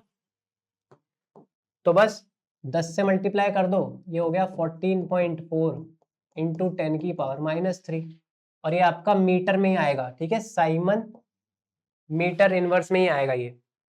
क्लियर है भाई, मो लिखा है ना ये, MHO को क्या लिख सकता हूं मैं, साइमन लिख सकता हूं कि नहीं लिख सकता हूं, तो ये साइमन मीटर इनवर्स में पूछा है, और मैं मीटर इनवर्स में लेके चल रहा हूँ सब कुछ, तो मुझे मीटर में लेके चल रहा हूँ सब कुछ। देखो यहाँ पर मीटर में आई थी वैल्यू, तो मुझे यहाँ पे कुछ चेंजेस नहीं करने, सेंटीमीटर के चक्कर में मत लगना, मीटर में लिखा है मैंने यहाँ। ये जो आपका यहाँ से बना है ना ये फॉर्मूला आया है आपका साइमन मीटर स्क्वायर पर मोल के हिसाब से। ठीक है, ये उसके लिए फॉर्मूला था। तो बस 10⁻⁻3, अब वो पूछ किस में रहा है, वो कह रहा है 10⁻⁻2 में बताओ जी, तो 10⁻⁻2 करना है इसको, तो बस कुछ मत करो, 1.44 इंटू 10⁻⁻2 लिख दो, साइमन मीटर इनवर्स। ये भाई आपका फाइनल हो गया। अब आपसे देखो n की वैल्यू पूछ रहा है 10⁻⁻2 में, तो n क्या हो गया आपका 1.44, 2 डेसिमल प्लेस तक है तो 1.44, ये भाई आपका करेक्ट आंसर हो जाएगा। ठीक है, चलिए अगला क्वेश्चन देखते हैं। तो ये क्वेश्चन आया था भाई आपका IIT जैन 2022 के अंदर, कह रहा है गैल्वेनिक इलेक्ट्रोकेमिकल सेल, फिर से देखो गैल्वेनिक सेल बना दिया उसने, डेनियल सेल ही, उसने ई नॉट की वैल्यू भी दे दी खुद से, है ना, उसने रेशियो ऑफ Zn2+ और Z, ये कॉपर 2+, ये फालतू की बातें कर दी, है ना, उसने ये फालतू की बातें करी हैं। वैसे तो उसने डेल्टा जी नॉट की वैल्यू ही पूछी है ना आपसे, है ना, डेल्टा जी नॉट की ही तो वैल्यू पूछी है उसने। उसने कहा है ई सेल की वैल्यू 1.1 है। ठीक है, समझना, वैसे उसने वैसे ये कहा है कि ई सेल की वैल्यू 1.1 है, तो आपको तो ई नॉट सेल की वैल्यू चाहिए, है ना, ई नॉट सेल की वैल्यू चाहिए, तो आप कैसे लिखोगे, E cell is equal to E naught cell minus 0.0591 divide by 2 log zinc की कॉन्सेंट्रेशन डिवाइड बाय कॉपर की कॉन्सेंट्रेशन। यही होता है ना डेनियल सेल के लिए आपका नस्ट इक्वेशन। अब भाई ये तो मत पूछना ना कि भाई डेनियल सेल के लिए सर नस्ट इक्वेशन डायरेक्ट कैसे लिख दी हमने, ये तो लिख सकते हो ना। उसने कहा है जिंक और कॉपर के बीच का जो रेशियो है कॉन्सेंट्रेशन का वो 1 है, और अगर ये 1 है, समझना पहली वाली बात, ये तुक्केबाजी में आप सोच सकते हो कि डायरेक्टली देखो सर ई नॉट सेल मैंने तो 1.1 ही मान लिया था, मैंने तो ये देखा ही नहीं कि सर ये ई सेल के बारे में बात कर रहा है, ये मैंने देखा ही नहीं था, मैंने तो डायरेक्टली इसे ई नॉट सेल पढ़ लिया, ई नॉट सेल ही दिया जी। पर कभी आपसे मान लो ये तो एग्जैक्टली मिल गया, ठीक है, उसने घुमाने फिराने के लिए थोड़ा सा लंबा खींच दिया, पर अगर कभी आपसे ऐसा क्वेश्चन पूछ लिया जाए तो ध्यान रख लेना, इसका देखो उसने 1 दे दिया है और log 1 0 ही हो जाता है, तो ये पूरी टर्म यहाँ से वैसे भी 0 हो चुकी है, तो आपका ई सेल और ई नॉट सेल इसलिए बराबर आ गया। लेकिन अगर कॉन्सेंट्रेशन में थोड़ा सा चेंज होता तो यहाँ पर क्वेश्चन में गलती हो सकती थी, तो यहाँ से आपका ई नॉट सेल 1.1 ही है। ठीक है, कोई दिक्कत नहीं आ गई। अब डेल्टा जी निकालना तो कुछ भी नहीं बचा, डेल्टा जी क्या है -2 इंटू 96500 इंटू 1.1, अच्छा 485 दिया है, तो भाई अभी अभी हमने सॉल्व करा था शायद इस क्वेश्चन को, तो है ना, ऐसा क्वेश्चन तो हमने अभी अभी सॉल्व भी किया था। कितनी आती है इसकी value -212 kilo joule per mole. Round off to nearest integer पूछा है, वही सेम, देखो सेम क्वेश्चन है, सिर्फ थोड़ा सा घुमा फिरा के पूछा है। सेम क्वेश्चन है, उसी चीज को बस इतना घुमा फिरा के ऐसे ऐसे कर दिया कि देखो इसे ऐसे पूछ लिया, इसे ऐसे पूछ लिया, बस इतना खेल करा इसने। और देखो फिर से देखो, ये 2023 का क्वेश्चन, मतलब देख रहे हो तुम, ये आयरन के ऑक्सीडेशन स्टेट के साथ ही खेल रहा है जब से आयरन के ऑक्सीडेशन स्टेट के साथ खेल रहा है। और ये क्वेश्चन हम 2 बार कर चुके हैं। क्या वैल्यू आई थी इसकी? -0.036 वोल्ट। 2 बार कर चुके हैं ना, समझ आ गया कैसे करना था इसको?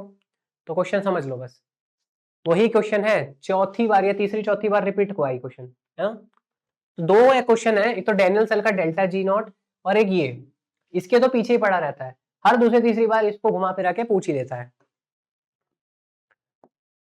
अब देखो मतलब ये जैम 2023 में 1 नंबर में, यार क्या बताओ मुझे, यार ये क्वेश्चन पूछने लायक है कुछ? पूछ रहा है ऐसा यूनिट बताओ जी molar conductivity of in electrolyte solution की। पहली बात तो थोड़ा सा लॉजिक लगाओ अगर, तो मोलर कंडक्टिविटी की जो यूनिट होती है, या तो होती है साइमन मीटर स्क्वायर पर मोल, या होती है साइमन सेंटीमीटर स्क्वायर पर मोल, है ना? यही यूनिट होती है लैम्डा एम की वैल्यू की। पहले तो यही पता होना चाहिए कि पूछ क्या रहा है भाई आपसे, वो लैम्डा एम की यूनिट पूछ रहा है। यही यूनिट होती है क्या? साइमन और डायरेक्टली मोल का कुछ रिलेशन होता है मीटर के साथ, एक ही वैल्यू यहाँ पर मीटर स्क्वायर, है ना? भाई ये तो पता है ना यार लैम्डा एम का, कि एक स्क्वायर आता है मीटर के ऊपर, या तो सेंटीमीटर के या फिर मीटर के ऊपर, उसी के बेसिस पे काम खत्म हो गया। आगे कुछ सोचना ही नहीं है इसमें, इसमें इतने भी मेहनत नहीं करी उसने कि चलिए एक जगह से यहाँ पर साइमन मीटर स्क्वायर लिख देता हूँ, पर मोल हटा देता हूँ। ठीक है, उसने कुछ क्वेश्चन में कॉन्फिडेंस मतलब लाने की जरूरत नहीं थी, कुछ करना ही नहीं था इसमें। तो देखिए ये क्वेश्चन अच्छा तो नहीं कहूंगा, पर हाँ ये कंडक्टेंस का एक ठीक ठाक क्वेश्चन होता है। वो कह रहा है कि मोबिलिटी ऑफ आयन बताओ इन वाटर। ठीक है, जब भी देखो आपसे 2 तरह से पूछा जा सकता है आयंस का ऑर्डर, या तो आपसे पूछ लेगा नॉन पोलर में, नॉन पोलर सॉल्वेंट के अंदर, तो वो तो बड़ा आसान होता है। ठीक है, वो बड़ा आसान होता है, क्योंकि इसके अंदर जितना आयन का साइज छोटा होता है उतनी ही यहाँ पर आपकी मोबिलिटी भी ज्यादा होती है। ठीक है, ऐसे करके आप इसी ऑर्डर में बिल्कुल चलते चले जाओ। ये हो गया भाई आपका डायरेक्टली मोबिलिटी का ऑर्डर, है ना? और मोबिलिटी मतलब डायरेक्टली कंडक्टेंस से रिलेट करती है। ठीक है, यही मोबिलिटी का ऑर्डर है, और यही आपका कंडक्टेंस का भी ऑर्डर है। कोई आपसे पूछ लेना भाई आयनिक कंडक्टेंस बताओ इसकी, तो वो भी यही ऑर्डर होगी। तो ये होता है लेकिन नॉन पोलर में। अब दिक्कत आती है जब पोलर सॉल्यूशन की बात होती है ना, तो पोलर सॉल्यूशन में एक फैक्टर जुड़ जाता है वाटर, और वाटर ना बड़ा दिक्कत करता है कई बार। ये वैसे तो बड़ा अच्छी चीज है जब ये सॉल्यूशंस को यहाँ पर डिसॉल्व कराने में हेल्प करती है। तो जैसे मान लो लिथियम है, तो क्या करेगा, ऑक्सीजन इस तरह से यहां पर चिपकना स्टार्ट हो जाएगा OH2 की फॉर्म में, कुछ इस तरह से, इस तरह से, है ना? और जितना ज्यादा चार्ज डेंसिटी होगी ये उतना ज्यादा चिपकेगा।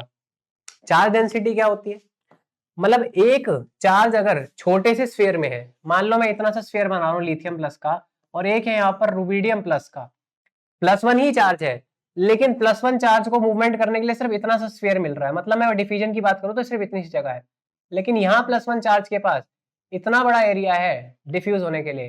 तो जब डिफ्यूजन बढ़ रहा है तो उसकी चार्ज डेंसिटी कम हो जाती है, और जब चार्ज डेंसिटी कम हो जाती है तो ये अपनी तरफ अट्रैक्ट करने वाले जो पानी है, देखो मेरी बात समझना, ये पानी आ क्यों रहे हैं इसके पास, इस पॉजिटिव वन को न्यूट्रलाइज करने के लिए तो आ रहे हैं।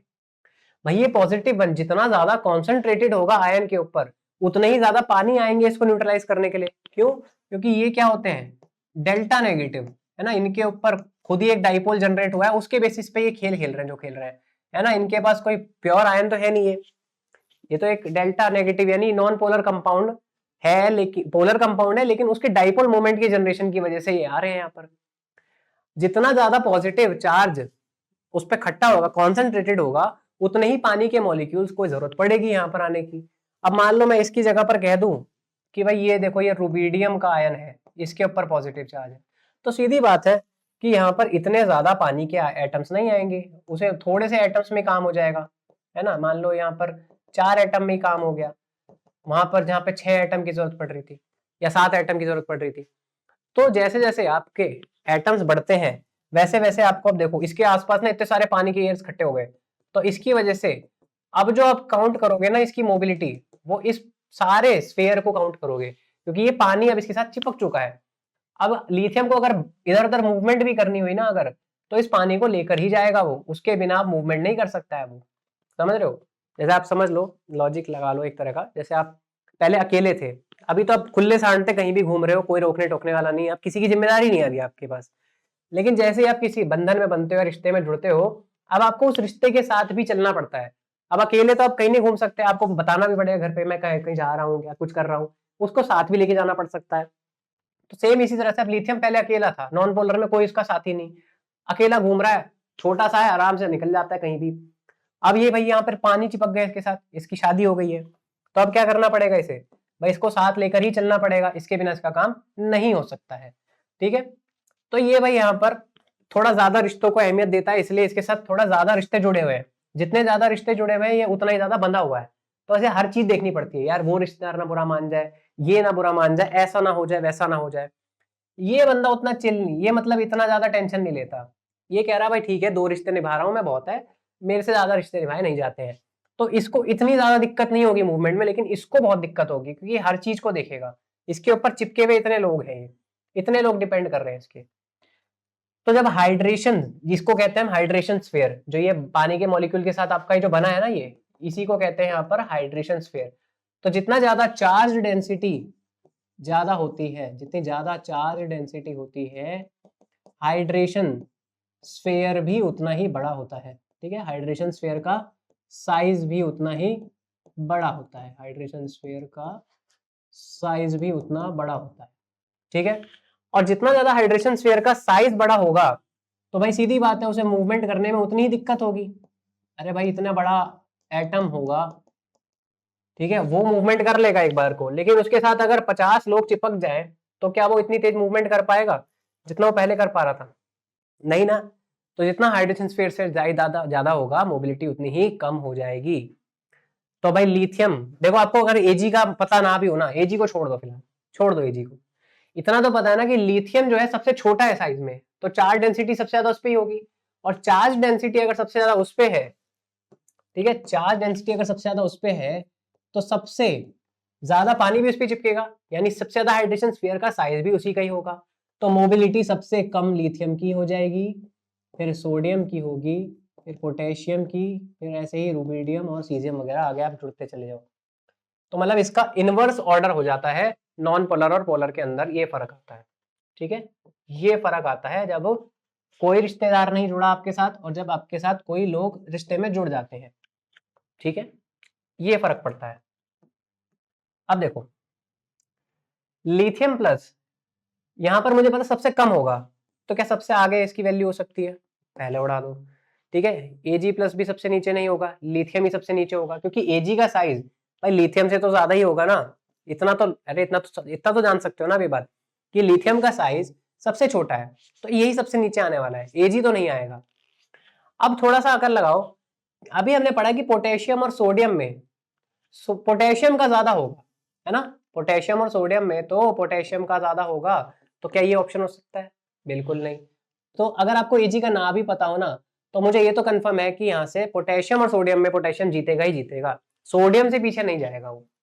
ठीक है, तो इसके बेसिस पे आपने ऑप्शन डी आंसर बिल्कुल करेक्ट बता दिया। ठीक है, तो एजी का जो साइज होता है वो पोटेशियम से थोड़ा कम होता है, सोडियम से थोड़ा ज्यादा होता है, और इसकी चार्ज डेंसिटी उसी के अकॉर्डिंग निकलती है, तो आप उसके हिसाब से आंसर बता सकते हैं।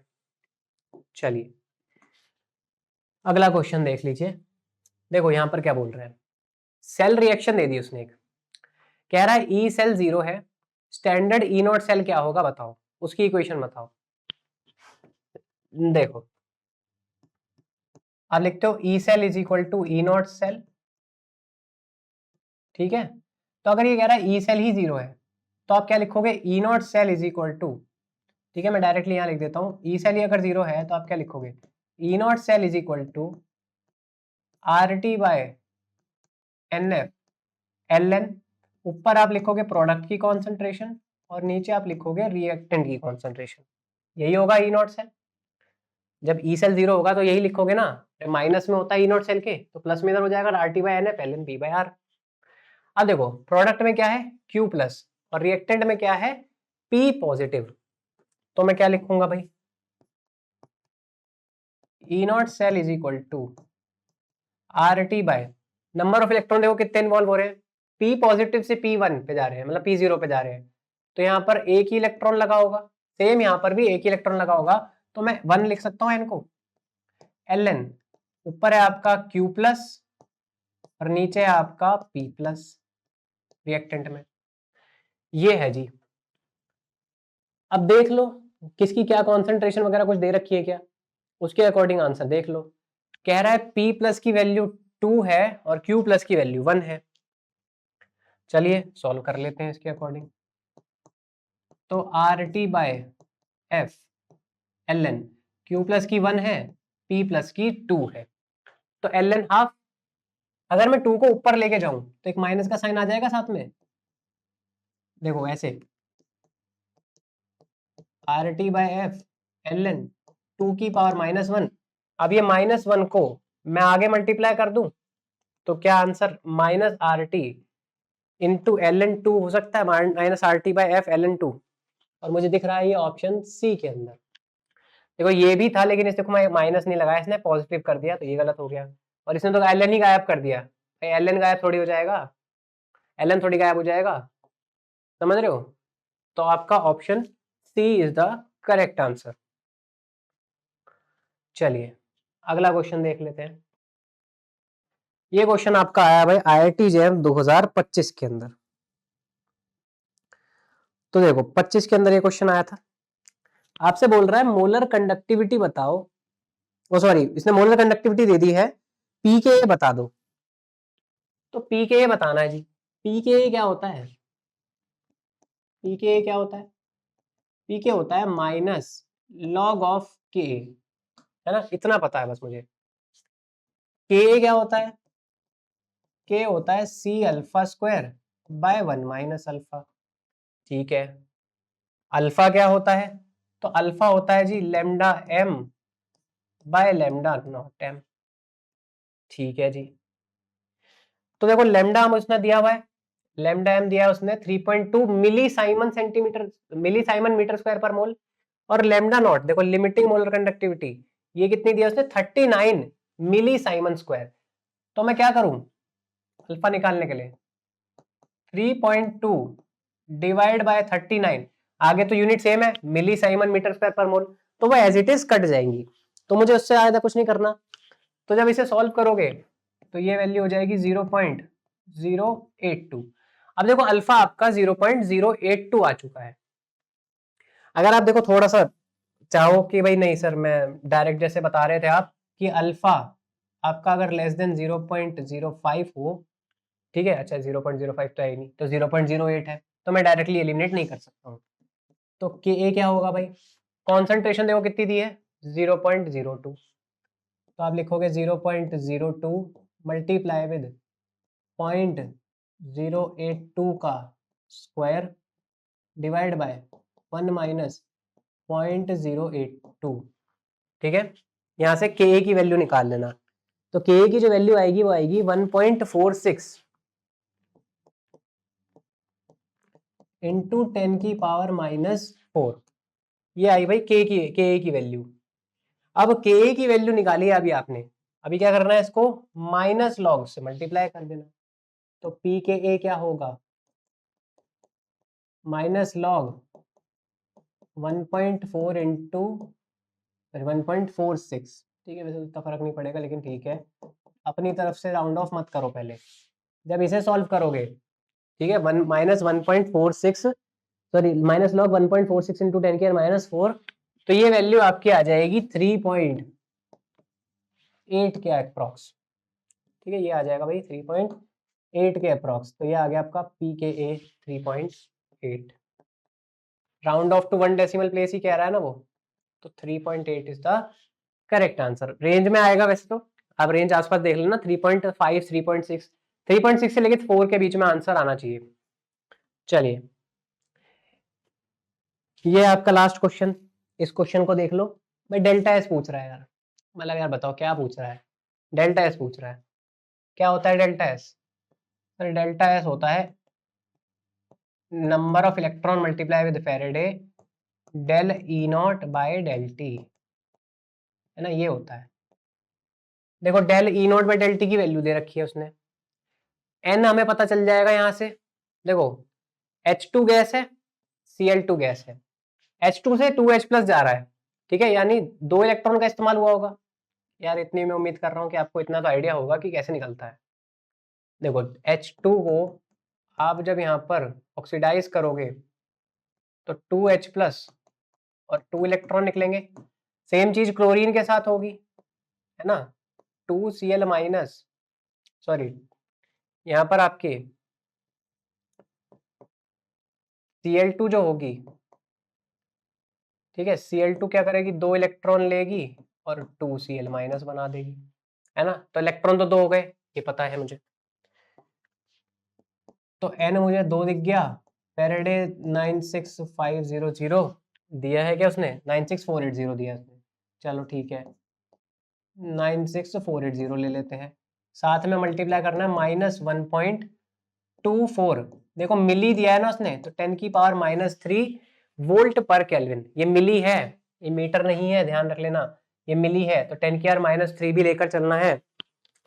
अब जब इसको सॉल्व करोगे तो वैल्यू आएगी -239.47 के अप्रोक्स, ठीक है, -239.47 के अप्रोक्स जूल पर केल्विन पर मोल में। ये आ गया भाई आपका डेल्टा एस नॉट, ठीक है, ये डेल्टा एस नॉट आ गया आपका। उसने कुछ बोला है क्या, 2 डेसिमल प्लेस अगर राउंड ऑफ करने को कह रहा है, तो ठीक है भाई यही आंसर है 239.47, ठीक है, रेंज में आएगा, जरूरी नहीं है सेम वैल्यू आ रही हो, ऊपर नीचे आपकी रेंज में आ जाएगी, ठीक है। चलिए, तो भाई यहाँ पर हम वीडियो को अब खत्म करते हैं। आई होप आपने यहाँ पर मेरे साथ सारे क्वेश्चन देखे और आपको ये सारे क्वेश्चन समझ में आ गए होंगे, ठीक है। अगर देखिए कोई भी आपको डाउट हो तो एक बार नीचे मुझे बताइएगा, मैं कोशिश करूंगा भाई आपकी कमेंट सेक्शन में डाउट सॉल्व हो जाए, ठीक है। चलिए भाई अब हम यहाँ पर वीडियो को एंड करते हैं, अब हम मिलेंगे नेक्स्ट वीडियो में। अगर आपको वीडियो पसंद आई तो नीचे लाइक का बटन दिया गया है, उस पर क्लिक करो और लाइक बढ़ाओ, और अपने दोस्तों को भी इसको शेयर करिए और उन्हें भी बताइए भाई यहाँ पर इतना बढ़िया कंटेंट पढ़ाया जा रहा है, ठीक है। चलिए भाई, तो हम यहाँ पर मिलेंगे नेक्स्ट वीडियो में, तब तक के लिए थैंक यू।